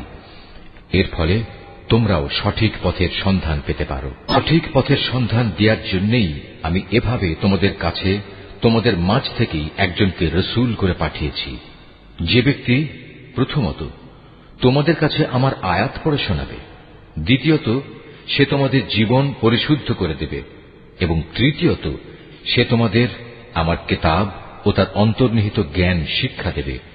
সর্বোপরি সে তোমাদের এমন বিষয়সমূহের জ্ঞান দান করবে যা তোমরা কখনো জানতে না।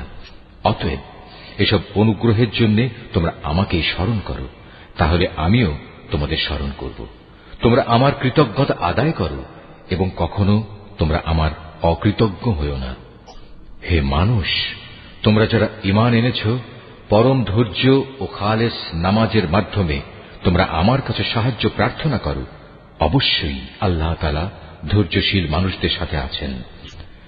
যারা আল্লাহ তাআলার পথে নিহত হয়েছে তাদের তোমরা কখনো মৃত বলো না, বরং তারাই হচ্ছে আসল জীবিত মানুষ। কিন্তু এ বিষয়টির কিছুই তোমরা জানো না। আমি অবশ্যই ঈমানের দাবিতে তোমাদের পরীক্ষা করব, কখনো ভয়ভীতি, কখনো ক্ষুধা অনাহার, কখনো তোমাদের জান মাল ও ফসলাদির ক্ষতি সাধন করে তোমাদের পরীক্ষা করা হবে। যারা ধৈর্যের সাথে এর মোকাবেলা করে, তুমি সে ধৈর্যশীলদের জান্নাতের সুসংবাদ দান করো। যখনই তাদের সামনে কোনো পরীক্ষা এসে হাজির হয়, তখনই তারা বলে, আমরা তো আল্লাহর জন্যেই, আমাদের তো একদিন আল্লাহর কাছেই ফিরে যেতে হবে। বস্তুত এরা হচ্ছে সেসব ব্যক্তি যাদের উপর রয়েছে তাদের মালিকের পক্ষ থেকে অগণিত রহমত ও অপার করুণা, আর এরাই সঠিক পথ প্রাপ্ত। অবশ্যই সাফা এবং মারওয়া পাহাড় দুটো হচ্ছে আল্লাহ তাআলার নিদর্শনসমূহের অন্যতম। অতএব যদি তোমাদের মধ্যে কোনো লোক হজ কিংবা উমরা আদায় করার ইরাদা করে, তার জন্য এই উভয় পাহাড়ের মাঝে তাওয়াফ করাতে দোষের কিছু নেই। কেননা যদি কোনো ব্যক্তি অন্তরের নিষ্ঠার সাথে কোনো ভালো কাজ করে, তাহলে তারা যেন জেনে রাখে, নিঃসন্দেহে আল্লাহ তাআলা কৃতজ্ঞতা পরায়ণ ও প্রভূত জ্ঞানের অধিকারী। মানুষের জন্য যেসব বিধান আমি আমার কিতাবে বর্ণনা করে দিয়েছি, তারপর যারা আমার নাজিল করা সেসব সুস্পষ্ট নিদর্শন সমূহ ও পরিষ্কার পথ নির্দেশ গোপন করে, এরাই হচ্ছে সেসব লোক যাদের উপর আল্লাহ তাআলা অভিসম্পাত করেন। অভিশাপ বর্ষণ করে অন্যান্য অভিশাপকারীরাও, তবে তারা এ কাজ থেকে ফিরে আসবে এবং নিজেদের সংশোধন করে নেবে। খোলাখুলিভাবে তারা সেসব সত্য কথা প্রকাশ করবে যা এতদিন আহলে কিতাবরা গোপন করে আসছিল। এরাই হবে সেসব লোক যাদের উপর আমি দয়া পরবশ হব। আমি পরম ক্ষমাকারী, দয়ালু। যারা কুফরি করেছে এবং এই কাফের অবস্থায় মৃত্যুবরণ করেছে, তাদের উপর আল্লাহর অভিশাপ, ফেরেশতাদের অভিশাপ, সর্বোপরি অভিশাপ সমগ্র মানবকুলের। এই অভিশপ্ত অবস্থা নিয়েই এরা সেখানে চিরদিন থাকবে। শাস্তির মাত্রা এদের উপর থেকে বিন্দু মাত্র কম করা হবে না, তাদের কোন রকম অবকাশও দেয়া হবে না। তোমাদের মাবুদ হচ্ছেন একজন, তিনি ছাড়া দ্বিতীয় কোনো মাবুদ নেই। তিনি দয়ালু, তিনি মেহেরবান। নিঃসন্দেহে আসমান জমিনের সৃষ্টির মাঝে, রাত দিনের এই আবর্তনের মাঝে, মহাসাগরে ভাসমান জাহাজসমূহে যা মানুষের জন্য কল্যাণকর দ্রব্য সামগ্রী নিয়ে ঘুরে বেড়ায়, এর সব কয়টিতে আল্লাহ তাআলার নিদর্শন মজুদ রয়েছে। আরো আছে আল্লাহ তাআলা আকাশ থেকে বৃষ্টি আকারে যা কিছু নাজিল করেন সেই বৃষ্টির পানির মাঝে। ভূমির নির্জীব হওয়ার পর তিনি এ পানি দ্বারা তাতে নতুন জীবন দান করেন। অতঃপর এই ভূখণ্ডে সব ধরনের প্রাণীর তিনি আবির্ভাব ঘটান। অবশ্যই বাতাসের প্রবাহ সৃষ্টি করার মাঝে এবং সে মেঘমালা যা আসমান জমিনের মাঝে বশীভূত করে রাখা হয়েছে, তার মাঝে সুস্থ বিবেকবান সম্প্রদায়ের জন্য নিদর্শন রয়েছে। মানুষদের মাঝে কিছু সংখ্যক এমনও রয়েছে যে আল্লাহর বদলে অন্য কিছুকে তার সমকক্ষ মনে করে। তারা তাদের তেমনি ভালোবাসে যেমনটি শুধু আল্লাহ তাআলাকেই তাদের ভালোবাসা উচিত। আর যারা সত্যিকার অর্থে আল্লাহ তাআলার উপর ঈমান আনে তারা তো তাকেই সর্বাধিক পরিমাণে ভালোবাসবে। যারা আল্লাহর আনুগত্য না করে বাড়াবাড়ি করছে তারা যদি আযাব স্বচক্ষে দেখতে পেত তাহলে এরা বুঝতে পারত আসমান জমিনের সমুদয় শক্তি একমাত্র আল্লাহর জন্যই। শাস্তি দেওয়ার ব্যাপারে তিনি অত্যন্ত কঠোর। সেদিন ভয়াবহ শাস্তি দেখে হতভাগ্য লোকেরা দুনিয়ায় যাদের তারা মেনে চলত তাদের অনুসারীদের সাথে সম্পর্ক ছেদের কথা বলবে, আমরা তো এদের চিনিই না। এদের উভয়ের মধ্যেকার ভঙ্গুর সব সম্পর্ক সেদিন ছিন্ন বিচ্ছিন্ন হয়ে যাবে।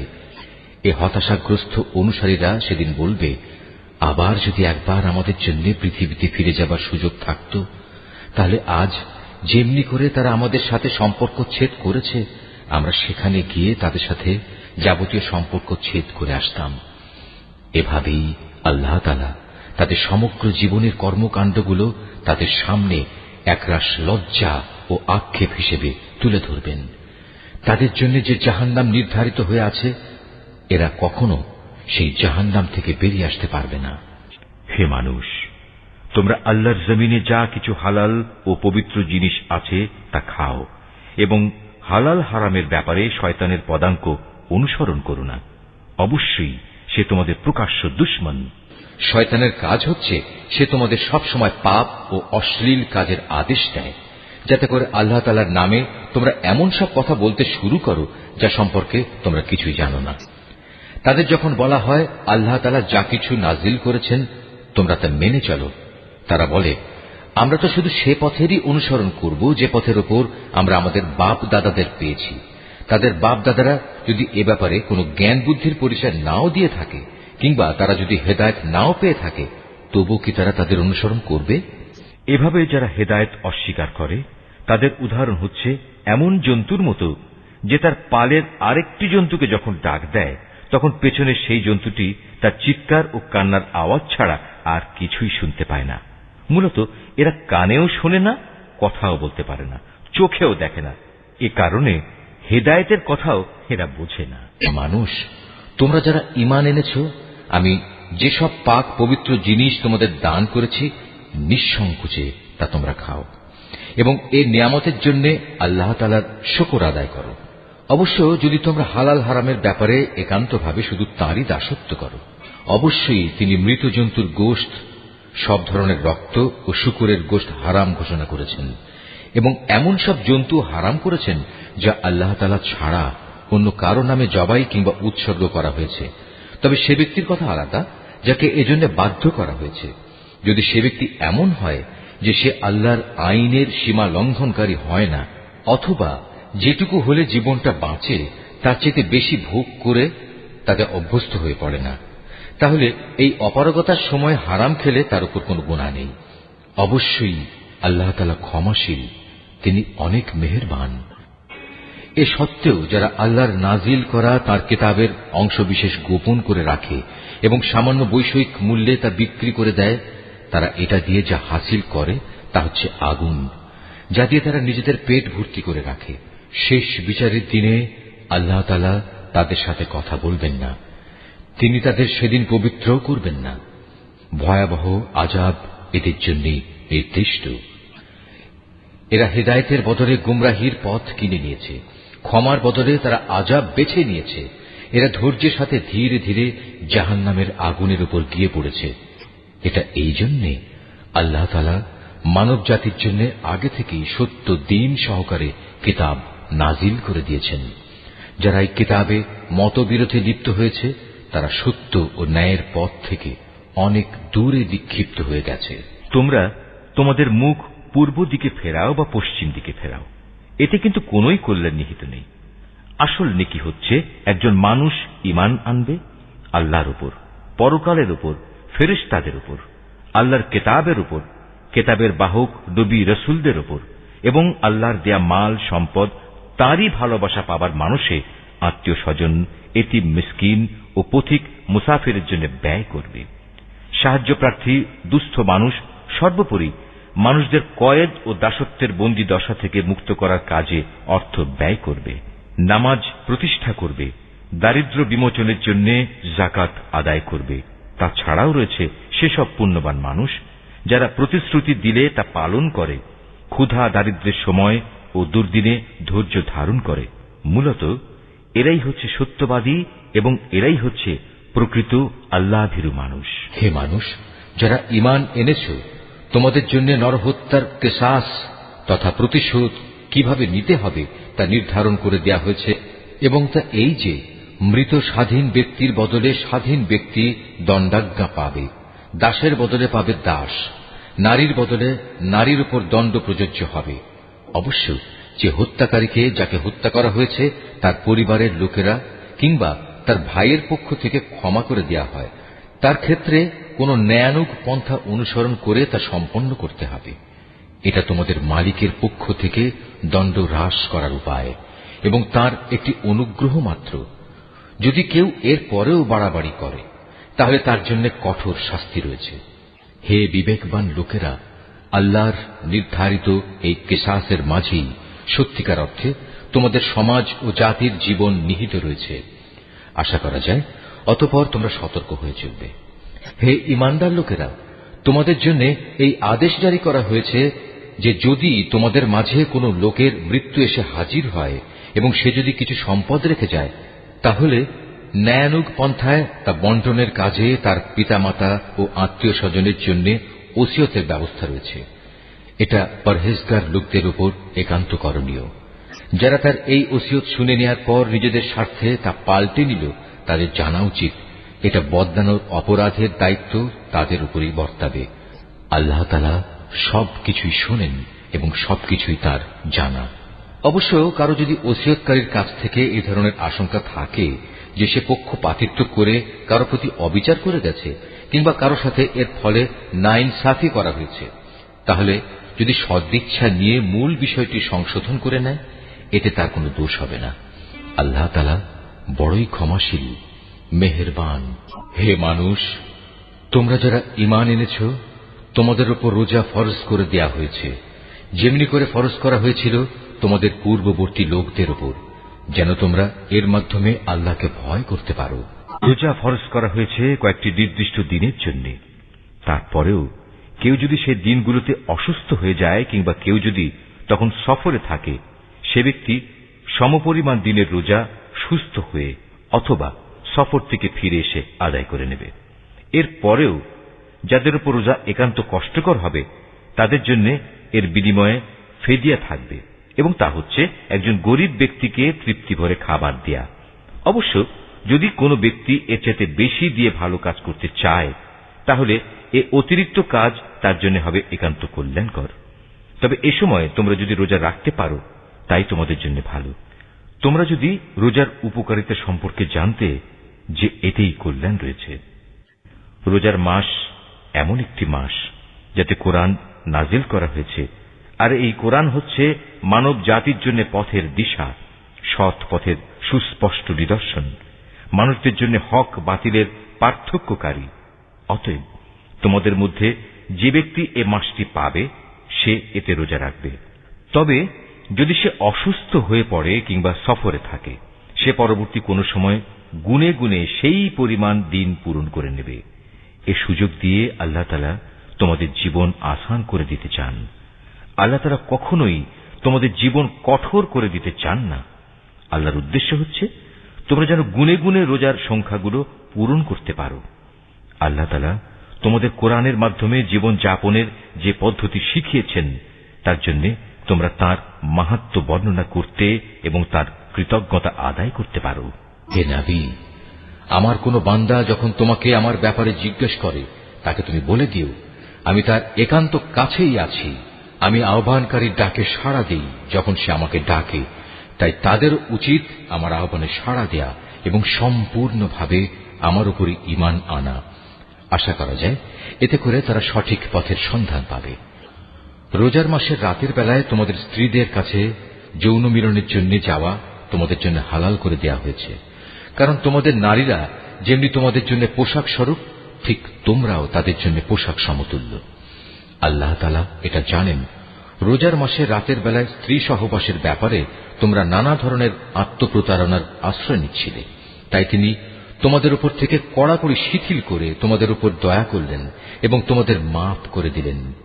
এখন তোমরা চাইলে তাদের সাথে সহবাস করতে পারো এবং এ ব্যাপারে আল্লাহ পাক তোমাদের জন্য যা বিধিবিধান কিংবা সন্তান লিখে রেখেছেন তা সন্ধান করো।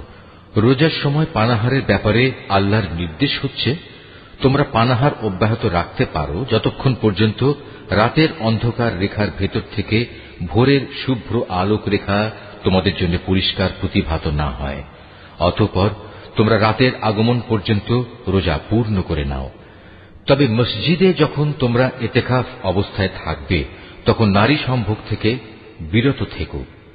এই হচ্ছে আল্লাহ তাআলার নির্ধারিত সীমারেখা। অতএব তোমরা কখনো এর কাছেও যেও না। এভাবেই আল্লাহ তাআলা তাঁর যাবতীয় নিদর্শন মানুষদের জন্য বলে দিয়েছেন, যাতে করে তারা এ আলোকে আল্লাহ তাআলাকে ভয় করতে পারে।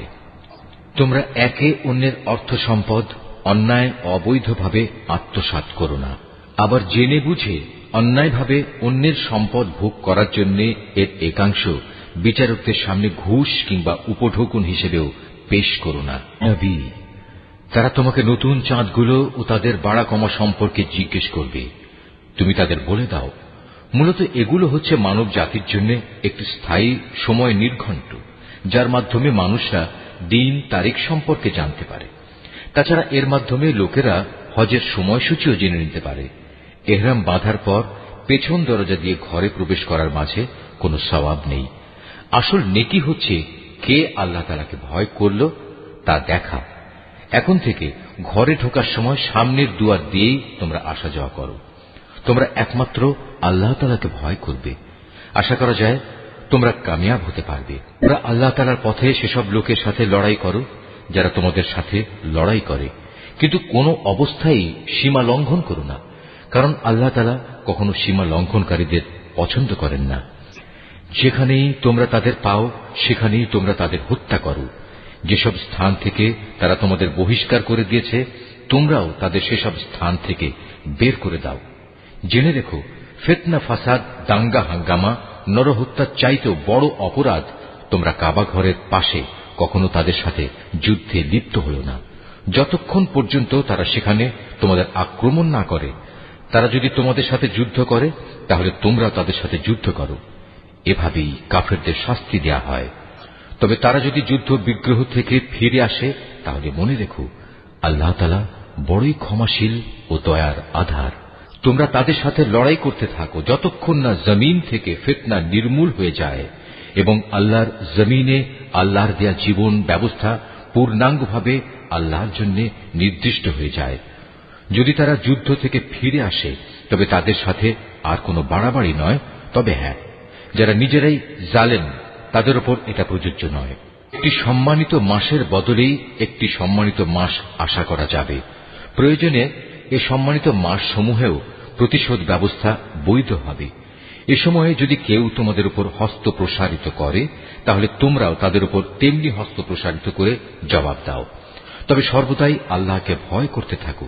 মনে রেখো, যারা অপরাধ থেকে বেঁচে থাকে আল্লাহ তাআলা তাদের সাথে রয়েছেন। আল্লাহর পথে অর্থ সম্পদ ব্যয় করো।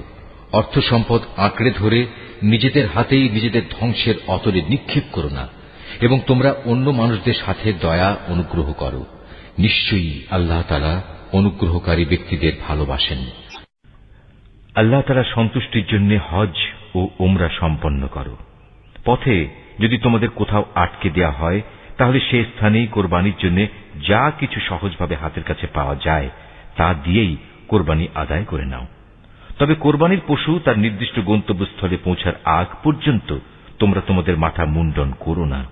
যদি তোমাদের মধ্যে কোনো ব্যক্তি অসুস্থ হয়ে পড়ে অথবা যদি তার মাথায় কোনো রোগ থাকে যে কারণে আগেই তার মাথা মুন্ডন করা প্রয়োজন হয়ে পড়ে, তাহলে সে যেন এর বিনিময়ে ফিদিয়া আদায় করে, এবং তা হচ্ছে কিছু রোজা রাখা অথবা অর্থ দান করা কিংবা কোরবানি আদায় করা।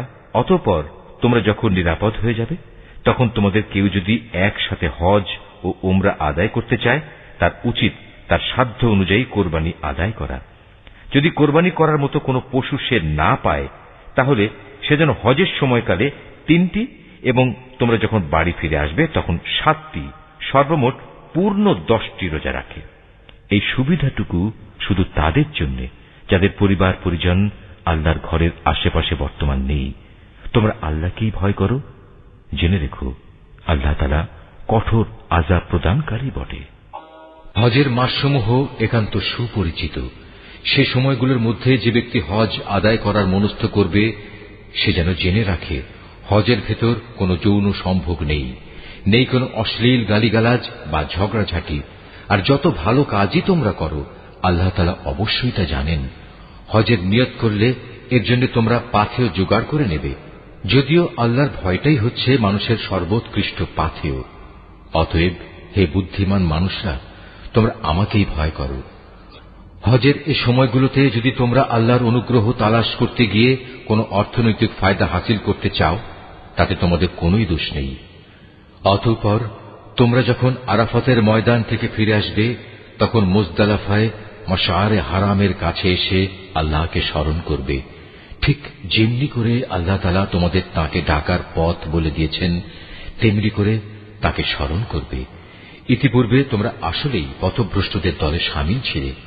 তারপর তোমরা সে স্থান থেকে ফিরে এসো যেখান থেকে অন্য হজ পালনকারী ব্যক্তিরা ফিরে আসে। নিজেদের ভুল ভ্রান্তির জন্য আল্লাহ তাআলার কাছে ক্ষমা প্রার্থনা করো। নিঃসন্দেহে আল্লাহ তাআলা গুনাহ খাতা মাফ করে দেন, তিনি বড়ই দয়ালু। যখন তোমরা তোমাদের হজের যাবতীয় আনুষ্ঠানিকতা শেষ করে নেবে তখন এখানে বসে আগের দিনে যেভাবে তোমরা তোমাদের পূর্বপুরুষদের গৌরবের কথা স্মরণ করতে, তেমনি করে বরং তার চেয়ে বেশি পরিমাণে এখন আল্লাহকে স্মরণ করো।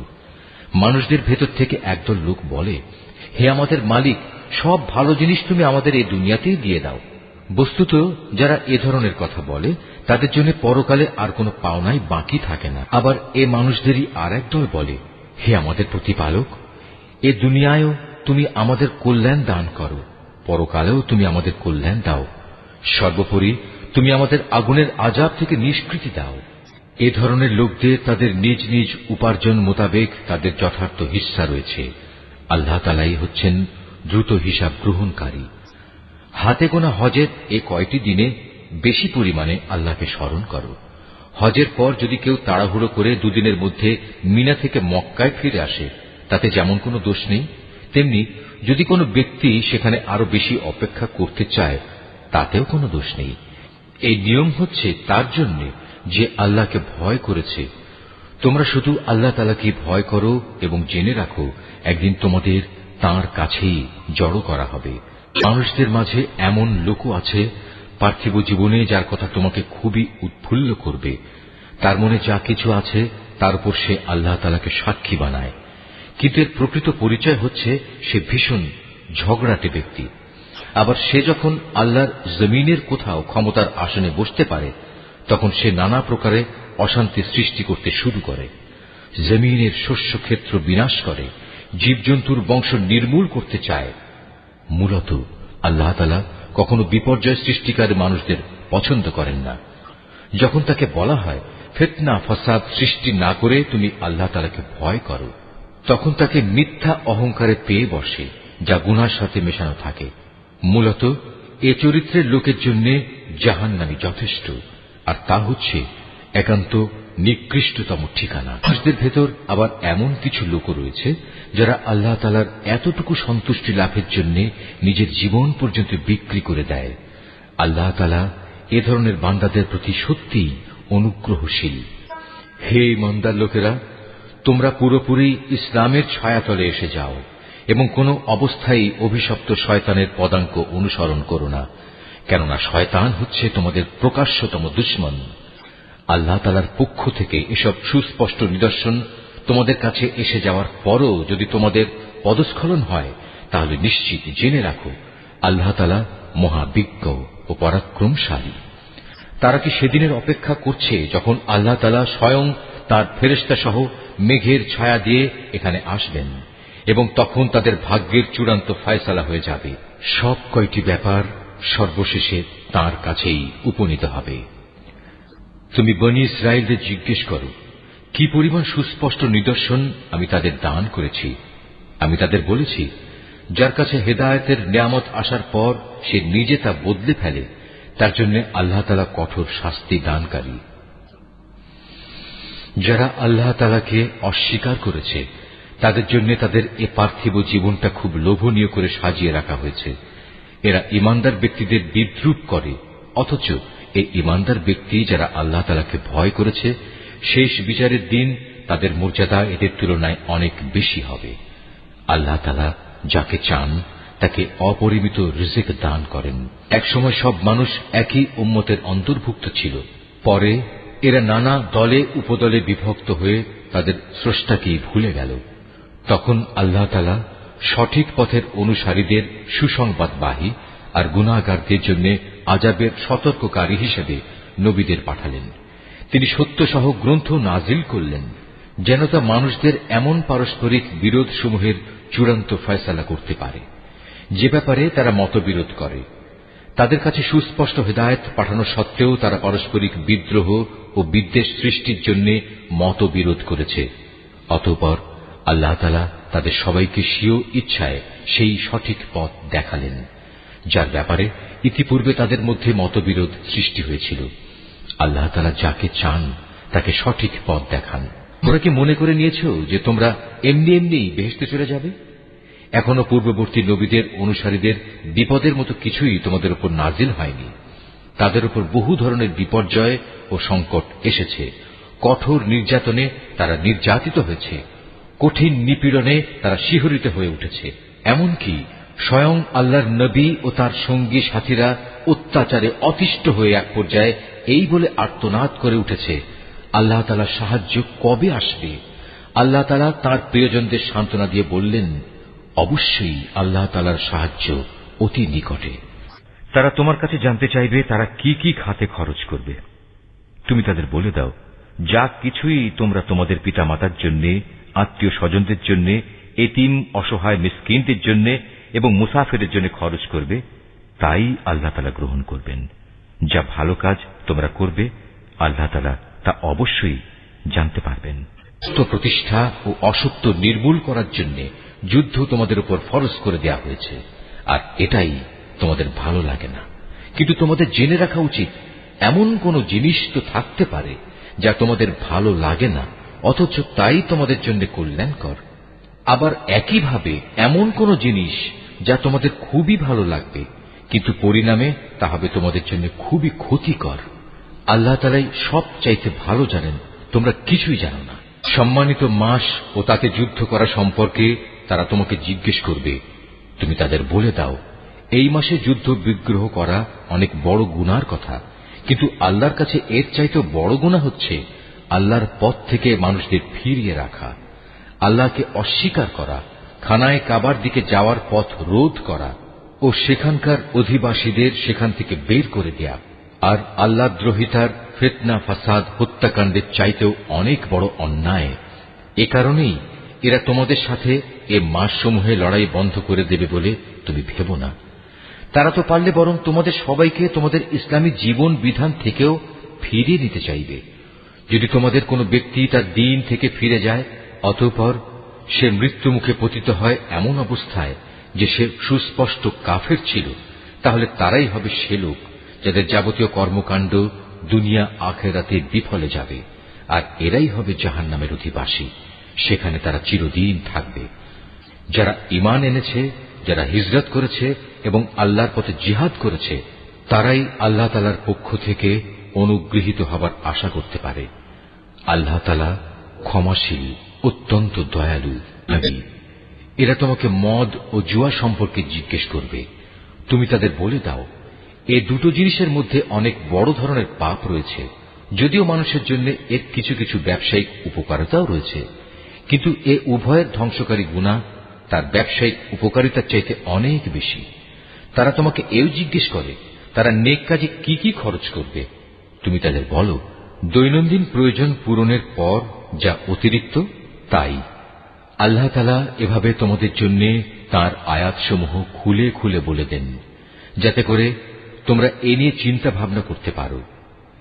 এ নির্দেশ তোমাদের ইহকাল ও পরকালের কল্যাণের জন্যই। তোমাকে তারা এতিমদের ব্যাপারে জিজ্ঞেস করবে। তুমি বলো, তাদের জন্য গৃহীত সব পন্থাই উত্তম, যদি তোমরা তোমাদের ধন সম্পদ তাদের সাথে মিশিয়ে ফেলো, তাতে কোনো দোষ নেই, কারণ তারা তো তোমাদেরই ভাই। আর আল্লাহ তাআলা এটা ভালো করেই জানেন কে ন্যায়ানুগ পন্থায় আছে আর কে ফাসাদি স্বভাবের লোক। আল্লাহ তাআলা চাইলে এ ব্যাপারে আরো অধিক কড়াকড়ি আরোপ করতে পারতেন। নিঃসন্দেহে আল্লাহ তাআলা ক্ষমতাবান এবং কুশলীও। তোমরা কখনো কোনো মুশরিক নারী বিয়ে করো না, যতক্ষণ না তারা ঈমান আনে। মনে রেখো, একজন মুসলমান দাসীও একজন ঐতিহ্যবাহী মুশরিক নারীর চাইতে উত্তম, যদিও এ মুশরিক নারীটি তোমাদের বেশি ভালো লাগে। হে মুসলিম মহিলারা, তোমরা কখনো কোনো মুশরিক পুরুষদের বিয়ে করো না, যতক্ষণ না তারা আল্লাহর উপর ঈমান আনে। কেননা একজন ঈমানদার দাসও একজন উঁচু খানদানের মুশরিক ব্যক্তির চাইতে ভালো, যদিও এ মুশরিক ব্যক্তিটি তোমাদের ভালো লাগে। আসলে এরা তোমাদের জাহান্নামের আগুনের দিকেই ডেকে নেবে। আর আল্লাহ তাআলা হামেশাই তার মোমেন বান্দাদের তার আদেশ বলে জান্নাত ও ক্ষমার দিকে আহ্বান জানান, এবং এজন্যে তিনি তার আয়াতসমূহ মানুষদের কাছে স্পষ্ট করে বর্ণনা করেন, যাতে করে তারা উপদেশ গ্রহণ করতে পারে। হে নবী, তারা তোমার কাছ থেকে মহিলাদের মাসিক ঋতুকাল ও এ সময়ে তাদের সাথে দৈহিক মিলন সম্পর্কে জানতে চাইবে। তুমি তাদের বলো, আসলে মহিলাদের এ সময়টা হচ্ছে একটি অপবিত্র ও কষ্টকর অবস্থা। কাজেই ঋতুস্রাবকালে তাদের সঙ্গ বর্জন করবে এবং তোমরা দৈহিক মিলনের জন্য তাদের কাছে যেও না, যতক্ষণ না তারা পুনরায় পবিত্র হয়। অতঃপর তারা যখন পুরো পাক সাফ হয়ে যায়, তখন তোমরা তাদের কাছে যাও। দৈহিক মিলনের যে পদ্ধতি আল্লাহ তাআলা শিখিয়ে দিয়েছেন সেভাবে যাবে। আল্লাহ তাআলা অবশ্যই সেসব লোকদের ভালোবাসেন যারা আল্লাহর দিকেই ফিরে আসে এবং যারা পাক পবিত্রতা অবলম্বন করে। তোমাদের স্ত্রীরা হচ্ছে তোমাদের জন্য সন্তান উৎপাদনের ফসল ক্ষেত্র। তোমরা তোমাদের এই ফসল ক্ষেত্রে যেভাবে ইচ্ছা সেভাবেই গমন করো। তোমরা সময় থাকতে নিজেদের জন্য কিছু অগ্রিম নেক আমল পাঠিয়ে দাও। তোমরা আল্লাহকে ভয় করো। জেনে রেখো, একদিন তোমাদের সবাইকে তাঁর সামনাসামনি হতে হবে। মোমেনদের তুমি পুরস্কারের সুসংবাদ দান করো। তোমরা তোমাদের এমন শপথের জন্য আল্লাহর নামকে কখনো ঢাল হিসাবে ব্যবহার করবে না, যার মাধ্যমে ভালো কাজ করা, আল্লাহ তাআলাকে ভয় করা এবং মানুষদের মাঝে শান্তি শৃঙ্খলা প্রতিষ্ঠা করার কাজ থেকে তোমরা দূরে থাকবে। কারণ আল্লাহ তাআলা তোমাদের সবকিছুই শোনেন এবং সব কথাই তিনি জানেন। আল্লাহ তাআলা তোমাদের নিরর্থক শপথের জন্য কখনো পাকড়াও করবেন না, তবে তিনি অবশ্যই সেসব শপথের ব্যাপারে তোমাদের জিজ্ঞাসাবাদ করবেন, যা তোমরা আন্তরিকভাবে সম্পন্ন করো। বস্তুত আল্লাহ তাআলা বড় ক্ষমাশীল ও ধৈর্যশীল। যেসব লোক নিজ স্ত্রীদের কাছে যাবে না বলে কসম করেছে, তাদের এ ব্যাপারে মনস্থির করার জন্য 4 মাসের অবকাশ রয়েছে। এ সময়ের ভেতর যদি তারা তাদের কসম থেকে ফিরে আসে, তাহলে জেনে রেখো আল্লাহ তাআলা ক্ষমাশীল ও দয়াবান। আর তারা যদি এ সময়ের ভেতর তালাক দেওয়ার সিদ্ধান্ত করে, তাহলে তারা যেন জেনে রাখে আল্লাহ তাআলা সব শোনেন, জানেন। তালাকপ্রাপ্তা মহিলারা যেন 3টি মাসিক ঋতু অথবা ঋতু থেকে পবিত্র থাকার 3টি মুদ্দত পর্যন্ত নিজেদের পুনরায় বিয়ের বন্ধন থেকে দূরে রাখে। তাদের গর্ভে আল্লাহ তাআলা যা কিছু সৃষ্টি করেছেন তা গোপন করা কোনো অবস্থায় তাদের পক্ষে ন্যায়সঙ্গত হবে না, যদি তারা আল্লাহর উপর এবং পরকালের উপর ঈমান আনে। এ সময়ের ভেতর তাদের ফিরিয়ে নেয়ার ব্যাপারে তাদের স্বামীরা অবশ্য বেশি অধিকারী, যদি তারা উভয় পরস্পর মিলেমিশে চলতে চায়। পুরুষদের উপর নারীদের যেমন ন্যায়ানুগ অধিকার রয়েছে, তেমনি রয়েছে নারীদের উপর পুরুষের অধিকার। পারিবারিক ভরণ পোষণের দায়িত্বের কারণে তাদের উপর পুরুষের মর্যাদা একমাত্রা বেশি রয়েছে। আল্লাহ তাআলা বিপুল ক্ষমতার মালিক, তিনি পরম কুশলী। তালাক 2 বার মাত্র উচ্চারণ করা যেতে পারে। 3য় বারের আগেই হয় সম্মান মর্যাদার সাথে তাকে ফিরিয়ে আনতে হবে, অথবা সহৃদয়তার সাথে তাকে চলে যেতে দেবে। তোমাদের জন্য এটা কোনো অবস্থায় ন্যায়সঙ্গত নয় যে বিয়ের আগে যা কিছু তোমরা তাদের দিয়েছ তা তাদের থেকে ফিরিয়ে নেবে। তবে আল্লাহর নির্দিষ্ট সীমারেখার ভেতরে থেকে স্বামী স্ত্রী একত্রে জীবন কাটাতে পারবে না এমন আশঙ্কা যদি দেখা দেয়, তখন আলাদা হয়ে যাওয়াটাই উত্তম। এমন অবস্থায় যদি তোমাদের ভয় হয় যে এরা আল্লাহর বিধানের গণ্ডির ভেতর থাকতে পারবে না, তাহলে স্ত্রী যদি স্বামীকে কিছু বিনিময় দেয় এবং তা দিয়ে বিচ্ছেদ ঘটিয়ে নেয়, তাহলে তাদের উভয়ের উপর এটা কোনো দূষণীয় বিষয় হবে না। জেনে রাখো, এটা হচ্ছে আল্লাহর নির্ধারিত সীমারেখা, তা কখনো অতিক্রম করো না। আর যারা আল্লাহর দেয়া সীমারেখা লঙ্ঘন করে তারা হচ্ছে সুস্পষ্ট জালেম। যদি সে তাকে তালাক দিয়েই দেয়, তাহলে তারপর এ স্ত্রী তার জন্য আর বৈধ হবে না। হ্যাঁ, যদি তাকে অপর কোন স্বামী বিয়ে করে এবং নিয়ম মাফিক তাকে তালাক দেয় এবং পরবর্তী পর্যায়ে তারা যদি সত্যি মনে করে তারা এখন স্বামী স্ত্রীর অধিকার সম্পর্কে আল্লাহর সীমারেখা মেনে চলতে পারবে, তাহলে পুনরায় বিয়ে বন্ধনে ফিরে আসাতে তাদের উপর কোনো দোষ নেই। এটা হচ্ছে আল্লাহর বেঁধে দেয়া সীমারেখা। যারা এ সম্পর্কে অবগত আছে, আল্লাহ তাআলা তাদের জন্য এই নির্দেশ সুস্পষ্ট করে পেশ করেন। যখন তোমরা স্ত্রীদের তালাক দাও এবং তারা যখন তাদের অপেক্ষার সময় ইদ্দত পূর্ণ করে নেয়, তখন হয় মর্যাদার সাথে তাদের ফিরিয়ে আনো, নতুবা ভালোভাবে তাদের বিদায় করে দাও। শুধু কষ্ট দেওয়ার উদ্দেশ্যে কখনো তাদের আটকে রেখো না। এতে তোমরা আল্লাহর নির্ধারিত সীমারেখাই লঙ্ঘন করবে। আর যে ব্যক্তি এমন কাজ করে সে প্রকারান্তরে নিজের উপরই জুলুম করে। সাবধান, আল্লাহর নির্দেশ সমূহকে কখনো হাসি তামাশার বস্তু মনে করো না।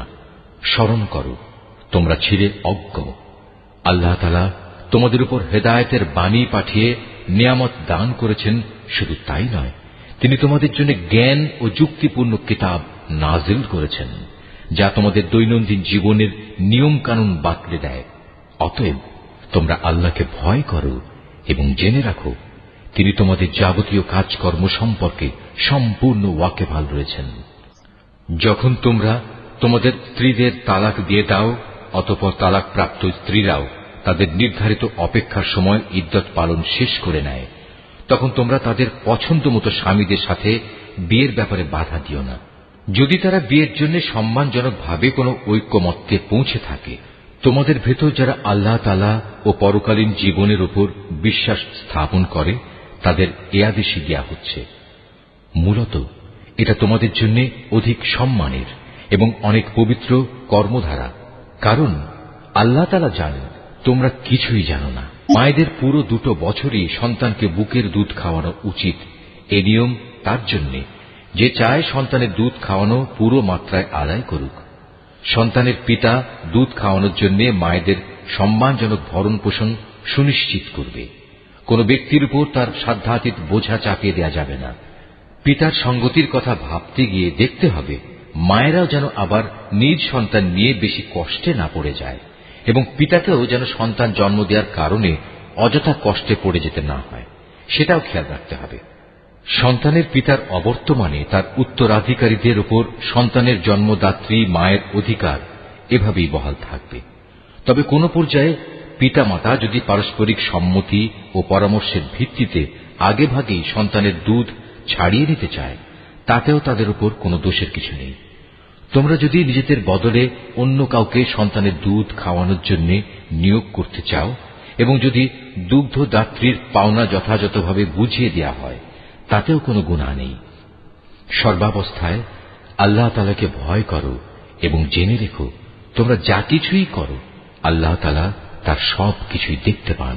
তোমাদের মধ্যে যারা মৃত্যু মুখে পতিত হয় এবং তারা যদি তাদের স্ত্রীদের জীবিত রেখে যায়, সে অবস্থায় স্ত্রীরা যদি বিয়ে করতে চায়, তাহলে তারা তাদের নিজেদের 4 মাস 10 দিন পর্যন্ত সময় বিয়ে থেকে বিরত থাকবে। অপেক্ষার এ সময়টুকু যখন তারা পূরণ করে নেবে, তখন নিজেদের বিয়ের ব্যাপারে তারা ন্যায়ানুগ পন্থায় যা ইচ্ছা তাই করতে পারবে, এবং এ বিষয়টিতে তাদের উপর কোনো গুনাহ নেই। মূলত তোমরা যে যাই করো না কেন, আল্লাহ তাআলা সব কাজেরই খবর রাখেন। এমনকি সে অপেক্ষার সময় শেষ হওয়ার আগেও তোমরা কেউ যদি তাকে বিয়ে করার জন্য পয়গাম পাঠাও, কিংবা তেমন কোন ইচ্ছা যদি তোমরা নিজেদের মনের ভেতর লুকিয়েও রাখো, তাতেও তোমাদের উপর কোনো দোষ নেই, কেননা আল্লাহ তাআলা এটা ভালো করেই জানেন। তাদের কথা অবশ্যই তোমরা বারবার মনে করবে, কিন্তু সাবধান, আড়ালে আপনাদের থেকে গোপনে তাদের বিয়ের কোনো প্রতিশ্রুতি দিও না। তাদের সাথে কখনো তোমাদের কথা বলতে হলে তা বলবে সম্মানজনক পন্থায়, আর ইদ্দত অপেক্ষার শরীয়ত সম্মত সময় শেষ হবার আগে কখনো তার সাথে বিয়ের সংকল্প করো না। জেনে রেখো, তোমাদের মনের সব ইচ্ছা অভিসন্ধির কথা কিন্তু আল্লাহ তাআলা ভালো করেই জানেন।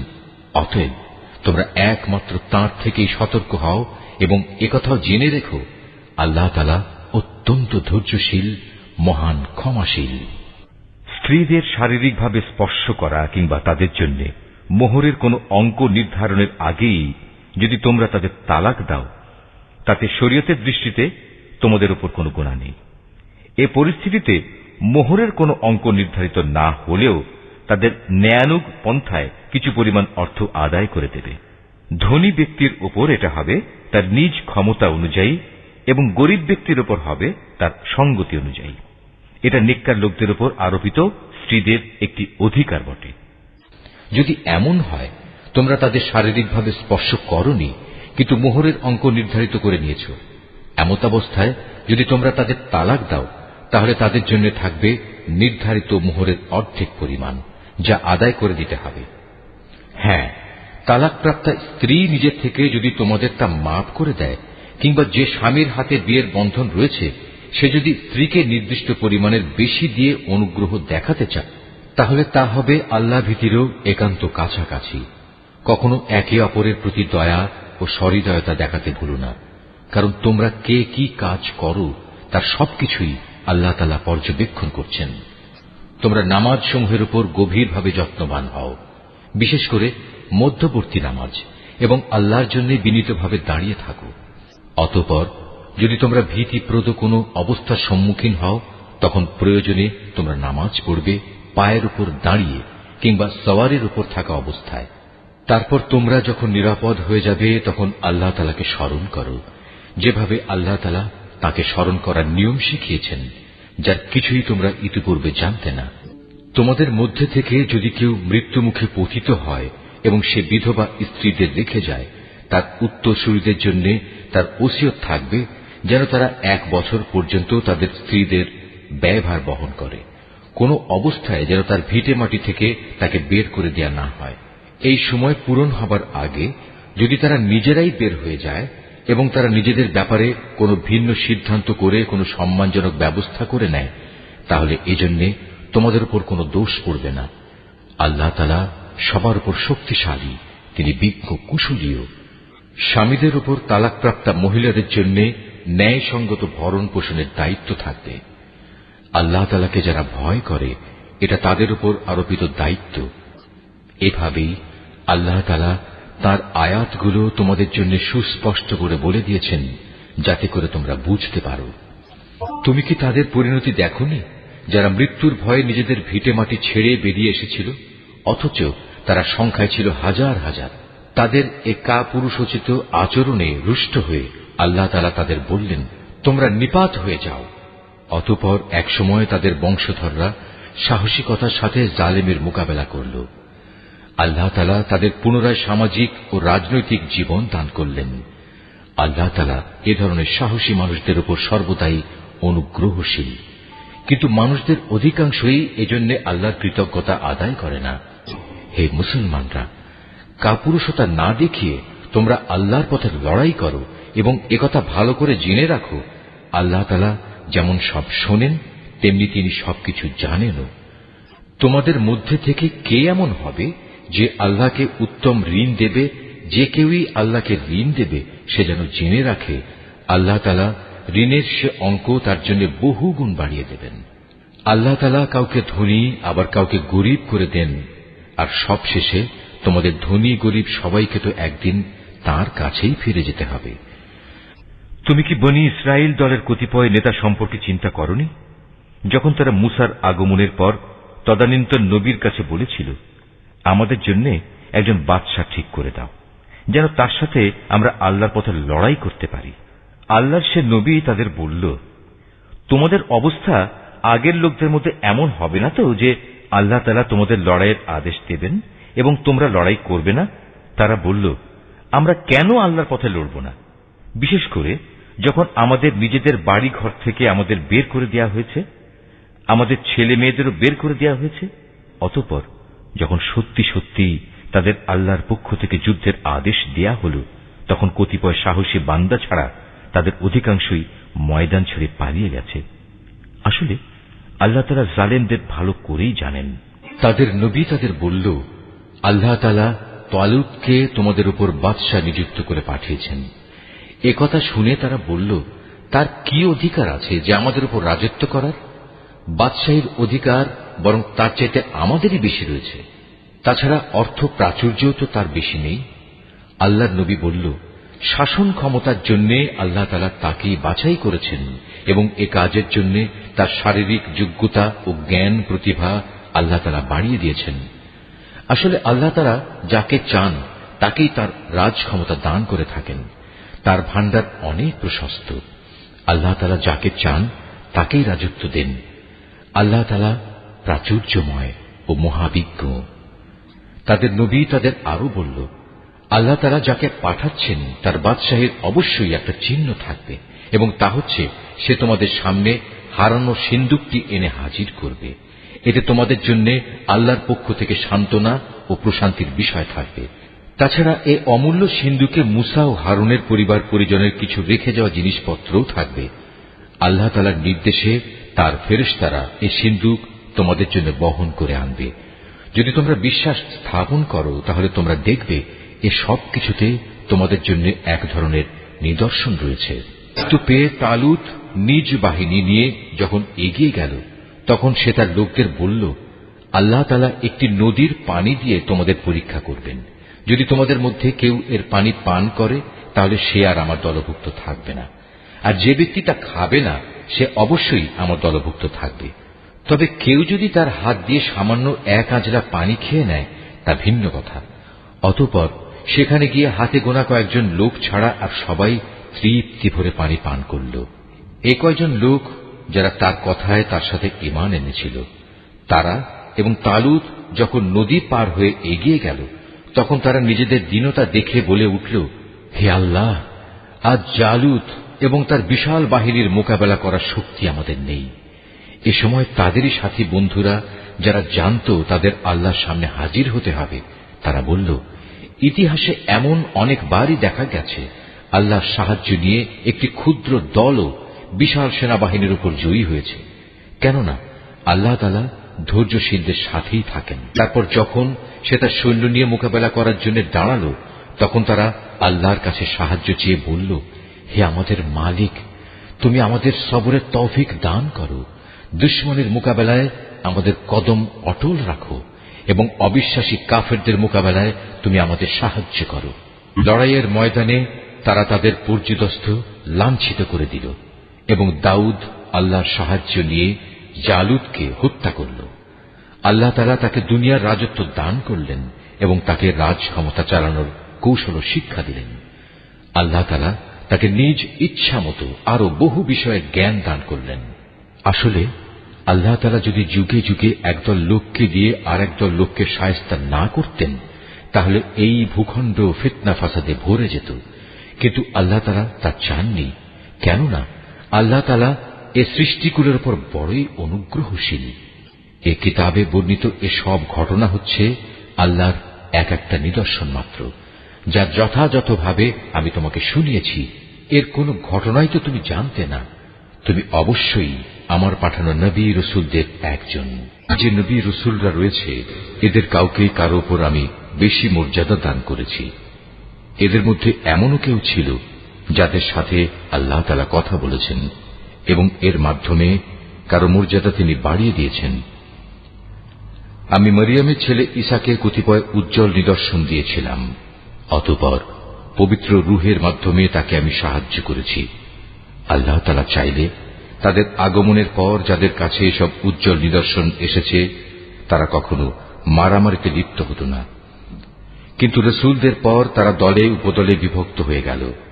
অতঃপর তাদের মধ্যে কিছু লোক ঈমান আনল, আবার তাদের কিছু লোক আল্লাহ তাআলা ও তার নবীকে অস্বীকার করল। অথচ আল্লাহ পাক চাইলে এরা কেউই যুদ্ধ বিগ্রহে লিপ্ত হতো না, কিন্তু আল্লাহ তাআলা যা চান তাই করেন। হে ঈমানদাররা, তোমরা যারা ঈমান এনেছ, আমার দেয়া ধন সম্পদ থেকে আমার পথে ব্যয় করো সেদিনটি আসার আগে, যেদিন কোনো বেচাকেনা চলবে না, কোন রকম বন্ধুত্ব ভালোবাসাও কাজে আসবে না, না সেদিন কারো কাছ থেকে কোনো সুপারিশ গ্রহণ করা হবে। মূলত এদিনের অস্বীকারীরাই হচ্ছে জালেম। মহান আল্লাহ তাআলা, তিনি ছাড়া দ্বিতীয় কোনো ইলাহ নেই। তিনি চিরঞ্জীব, তিনি অনাদি সত্তা। ঘুম তো দূরের কথা, সামান্য তন্দ্রাও তাকে আচ্ছন্ন করে না। আসমান সমূহ ও জমিনে যা কিছু আছে তার সবকিছুরই একচ্ছত্র মালিকানা তাঁর। কে এমন আছে যে তার দরবারে বিনা অনুমতিতে সুপারিশ করবে? তাদের বর্তমান ভবিষ্যতের সবকিছুই তিনি জানেন। তার জানা বিষয়সমূহের কোনো কিছুই কারো জ্ঞানের সীমা পরিসীমার আয়ত্তাধীন হতে পারে না। তবে কিছু জ্ঞান যদি তিনি কাউকে দান করে থাকেন তবে তা ভিন্ন কথা। তার বিশাল সাম্রাজ্য আসমান জমিনের সবকিছুই পরিবেষ্টন করে আছে। এই উভয়টির হেফাজত করার কাজ কখনো তাকে পরিশ্রান্ত করে না। তিনি পরাক্রমশালী ও অসীম মর্যাদাবান। আল্লাহর দ্বীনের ব্যাপারে কোনো জোর জবরদস্তি নেই, কারণ সত্য এখানে মিথ্যা থেকে পরিষ্কার হয়ে গেছে। তোমাদের মধ্যে যদি কোনো ব্যক্তি বাতিল মতাদর্শকে অস্বীকার করে আল্লাহর দেয়া জীবনাদর্শের উপর ঈমান আনে, সে যেন এর মাধ্যমে এমন এক শক্তিশালী রশি ধরল যা কোনোদিনই ছিঁড়ে যাবার নয়। আল্লাহ তাআলা সবকিছুই শোনেন এবং সবকিছুই জানেন। যারা আল্লাহর উপর ঈমান আনে, আল্লাহ তাআলাই হচ্ছেন তাদের সাহায্যকারী বন্ধু। তিনি জাহেলিয়াতের অন্ধকার থেকে তাদের ঈমানের আলোতে বের করে নিয়ে আসেন। অপরদিকে যারা আল্লাহকে অস্বীকার করে, বাতিল শক্তিসমূহই হয়ে থাকে তাদের সাহায্যকারী। তা তাদের দ্বীনের আলোক থেকে কুফরির অন্ধকারের দিকে নিয়ে যায়। এরাই হচ্ছে প্রকৃতপক্ষে জাহান্নামের অধিবাসী। সেখানে তারা চিরদিন থাকবে। তুমি কি সে ব্যক্তির অবস্থা দেখোনি যে ব্যক্তিকে আল্লাহ তাআলা দুনিয়ার রাষ্ট্র ক্ষমতা দেওয়ার পর সেই ইব্রাহিমের সাথে স্বয়ং মালিকের ব্যাপারে বিতর্কে লিপ্ত হল? বিতর্কের এক পর্যায়ে ইব্রাহিম বলল, আমার মালিক তিনি, যিনি সৃষ্টিকুলকে জীবন দান করেন, মৃত্যু দান করেন। সে বলল, জীবন মৃত্যু তো আমিও দিয়ে থাকি।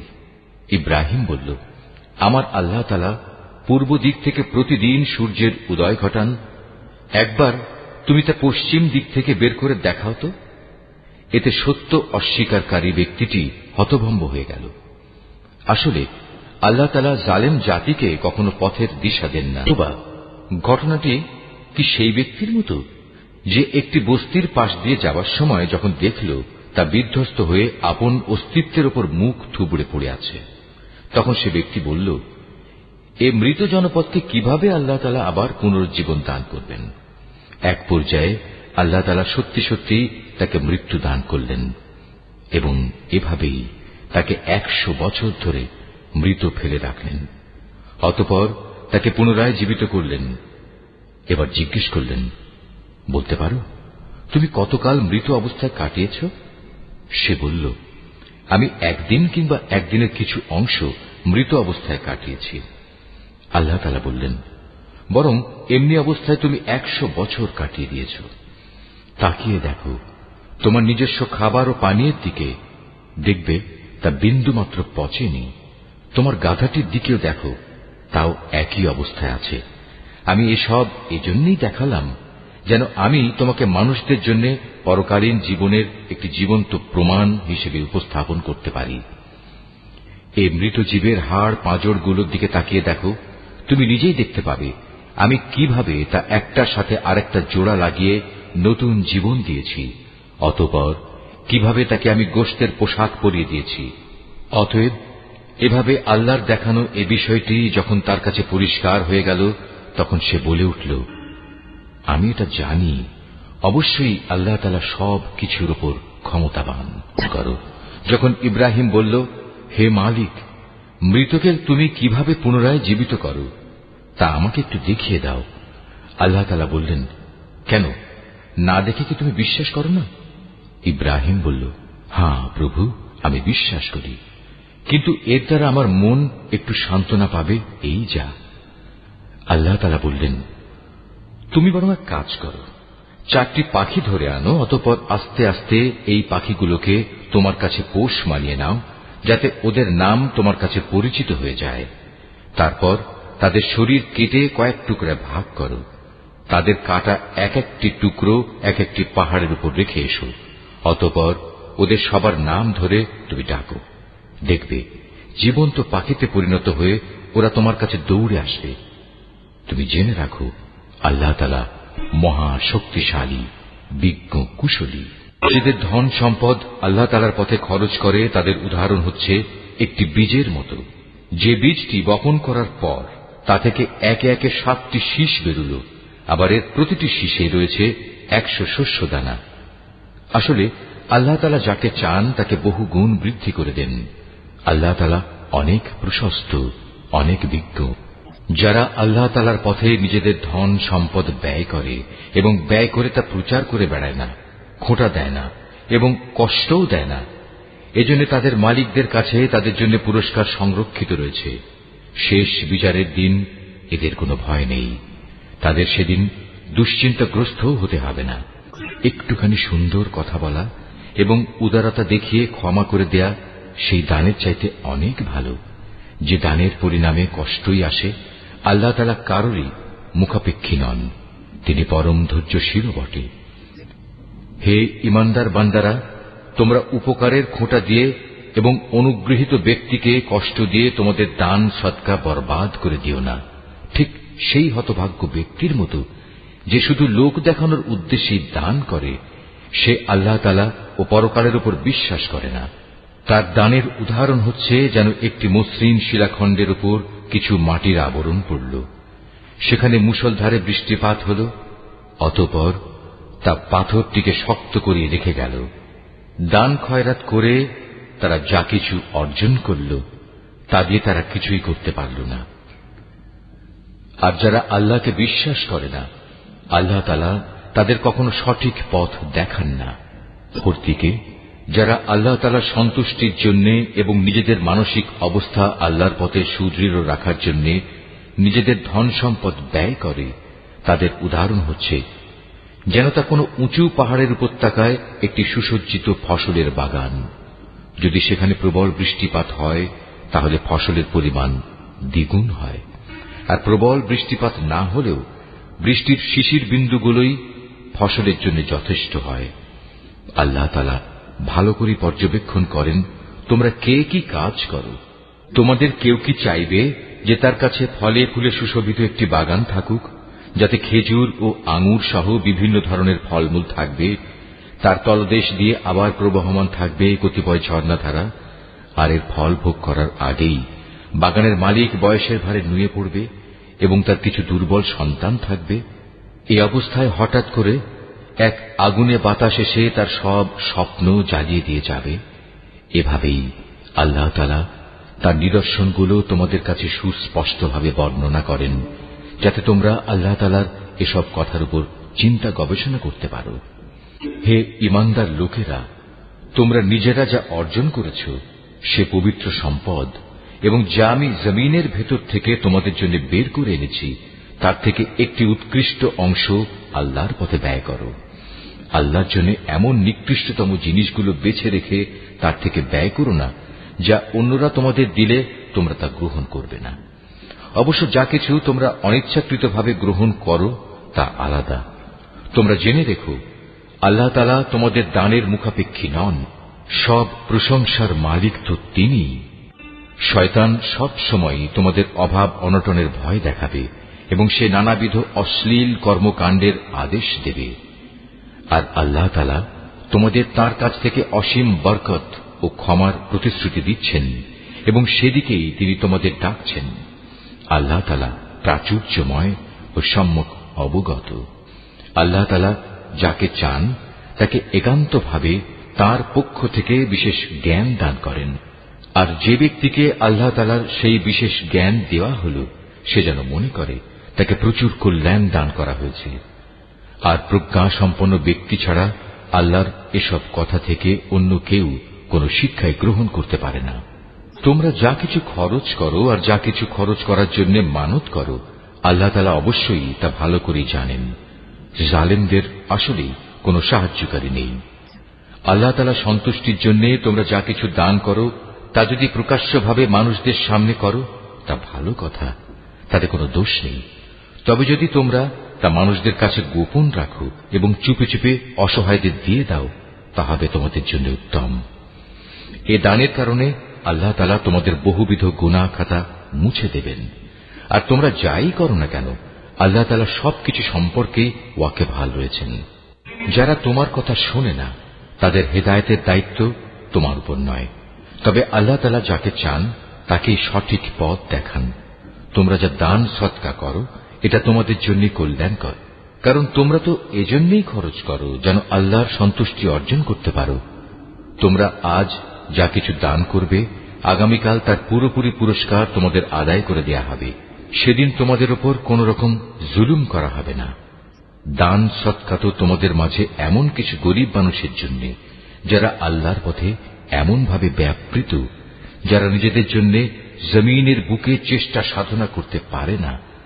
আত্মসম্মান বোধের কারণে কিছু চায় না বলে অজ্ঞ মূর্খ লোকেরা এদের মনে করে এরা বুঝি সচ্ছল, কিন্তু তুমি এদের বাহ্যিক চেহারা দেখেই এদের সঠিক অবস্থা বুঝে নিতে পারো। এরা মানুষদের কাছ থেকে কাকুতি মিনতি করে ভিক্ষা করতে পারে না। তোমরা যা কিছুই খরচ করবে, আল্লাহ তাআলা তার যথার্থ বিনিময় দেবেন, কারণ তিনি সবকিছুই দেখেন। যারা দিনরাত প্রকাশ্যে ও সঙ্গোপনে নিজেদের মাল সম্পদ ব্যয় করে, তাদের মালিকের দরবারে তাদের এ দানের প্রতিফল সুরক্ষিত রয়েছে। তাদের উপর কোন রকম ভয়ভীতি থাকবে না, তারা চিন্তিতও হবে না। যারা সুদ খায় তারা মাথা উঁচু করে দাঁড়াতে পারবে না, দাঁড়ালেও তার দাঁড়ানো হবে সে ব্যক্তির মতো যাকে শয়তান নিজস্ব পরশ দিয়ে দুনিয়ার লোভ লালসায় মোহাচ্ছন্ন করে রেখেছে। এটা এই কারণে যেহেতু এরা বলে ব্যবসা বাণিজ্য তো সুদের মতোই একটা কারবারের নাম, অথচ আল্লাহ তাআলা ব্যবসা হালাল করেছেন এবং সুদকে হারাম করেছেন। তাই তোমাদের যার যার কাছে তার মালিকের পক্ষ থেকে সুদ সংক্রান্ত এই উপদেশ পৌঁছেছে, সে অতঃপর সুদের কারবার থেকে বিরত থাকবে। আগে এ আদেশ আসা পর্যন্ত যে সুদ সে খেয়েছে তা তো তার জন্য অতিবাহিত হয়েই গেছে। তার ব্যাপার একান্তই আল্লাহ তাআলার সিদ্ধান্তের উপর। কিন্তু এরপর যে ব্যক্তি আবার সুদী কারবারে ফিরে আসবে, তারা অবশ্যই জাহান্নামের অধিবাসী হবে, সেখানে তারা চিরদিন থাকবে। আল্লাহ তাআলা সুদ নিশ্চিহ্ন করেন, অপরদিকে দান সৎকার পবিত্র কাজকে তিনি উত্তরোত্তর বৃদ্ধি করেন। আল্লাহ তাআলা তার নিয়ামতের প্রতি অকৃতজ্ঞ পাপিষ্ঠ ব্যক্তিদের কখনো পছন্দ করেন না। তবে যারা সত্যিকার অর্থে আল্লাহ তাআলার উপর ঈমান এনেছে এবং ভালো কাজ করেছে, নামাজ প্রতিষ্ঠা করেছে, যাকাত আদায় করেছে, তাদের সেদিন কোনো ভয় থাকবে না, তারা সেদিন চিন্তিতও হবে না। ঈমানদার লোকেরা, তোমরা সুদের ব্যাপারে আল্লাহকে ভয় করো। আগের সুদী কারবারের যেসব বকেয়া আছে তোমরা তা ছেড়ে দাও, যদি সত্যিই তোমরা আল্লাহর উপর ঈমান আনো। যদি তোমরা এমনটি না করো, তাহলে অতঃপর আল্লাহ তাআলা ও তাঁর রাসূলের পক্ষ থেকে তোমাদের বিরুদ্ধে যুদ্ধের ঘোষণা থাকবে। আর যদি এখনো তোমরা আল্লাহর দিকে ফিরে আসো, তাহলে তোমরা তোমাদের মূলধন ফিরে পাবার অধিকারী হবে। সুদী কারবার দ্বারা অন্যের উপর জুলুম করো না, তোমাদের উপরও অতঃপর সুদের জুলুম করা হবে না। সে ঋণ গ্রহীতা ব্যক্তি কখনো যদি অভাবগ্রস্ত হয়ে পড়ে, তাহলে তার উপর চাপ দিও না, বরং তার সচ্ছলতা ফিরে আসা পর্যন্ত তাকে অবকাশ দাও। আর যদি তা মাফ করে দাও, তাহলে তা হবে তোমাদের জন্য অতি উত্তম কাজ। যদি তোমরা ভালোভাবে জানো, তাহলে তাই করো। সেদিনটিকে ভয় করো যেদিন তোমাদের সবাইকে আল্লাহর দিকে ফিরিয়ে নেওয়া হবে। সেদিন প্রত্যেক মানব সন্তানকে জীবনভর কামাই করা পাপ পুণ্যের পুরোপুরি ফলাফল দিয়ে দেয়া হবে। কারো উপর সেদিন কোন ধরনের জুলুম করা হবে না। ঈমানদার বান্দারা, তোমরা যখন পরস্পরের সাথে নির্দিষ্ট একটি সময়ের জন্য ঋণের চুক্তি করো, তখন তা লিখে রাখো। তোমাদের মধ্যকার যে কোনো একজন লেখক সুবিচারের ভিত্তিতে এ চুক্তিনামা লিখে দেবে। যাকে আল্লাহ তাআলা লেখা শিখিয়েছেন সে যেন কখনো লিখতে অস্বীকৃতি না জানায়। লেখার সময় ঋণ গ্রহীতা লেখককে বলে দেবে কি কি শর্ত সেখানে লিখতে হবে। এ পর্যায়ে লেখককে অবশ্যই তার মালিক আল্লাহ তাআলাকে ভয় করা উচিত। চুক্তিনামা লেখার সময় লক্ষ্য রাখতে হবে তার কিছু যেন বাদ না পড়ে।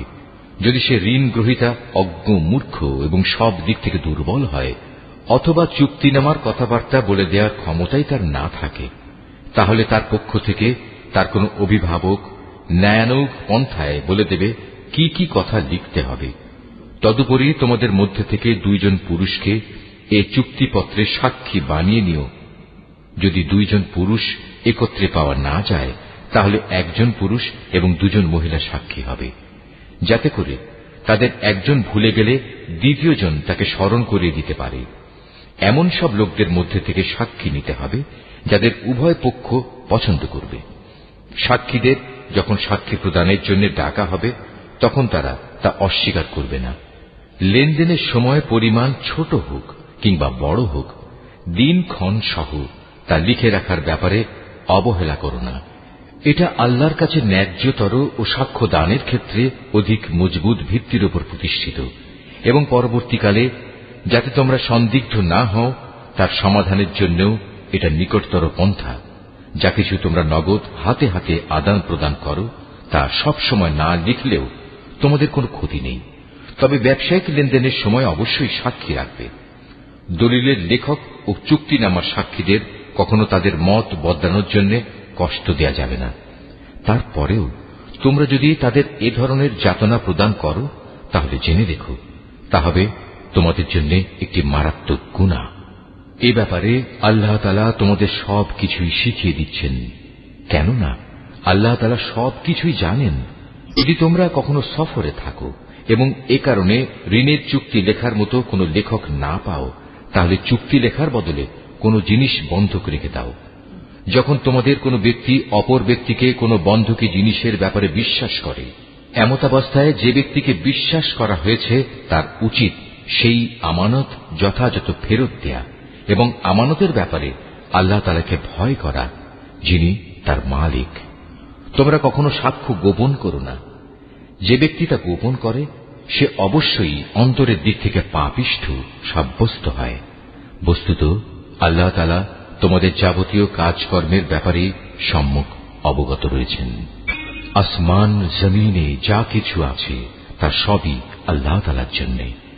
তোমরা তোমাদের মনের ভেতরে যা কিছু আছে তা যদি প্রকাশ করো কিংবা তা গোপন করো, আল্লাহ তাআলা একদিন তোমাদের কাছ থেকে এর পুরোপুরি হিসাব গ্রহণ করবেন।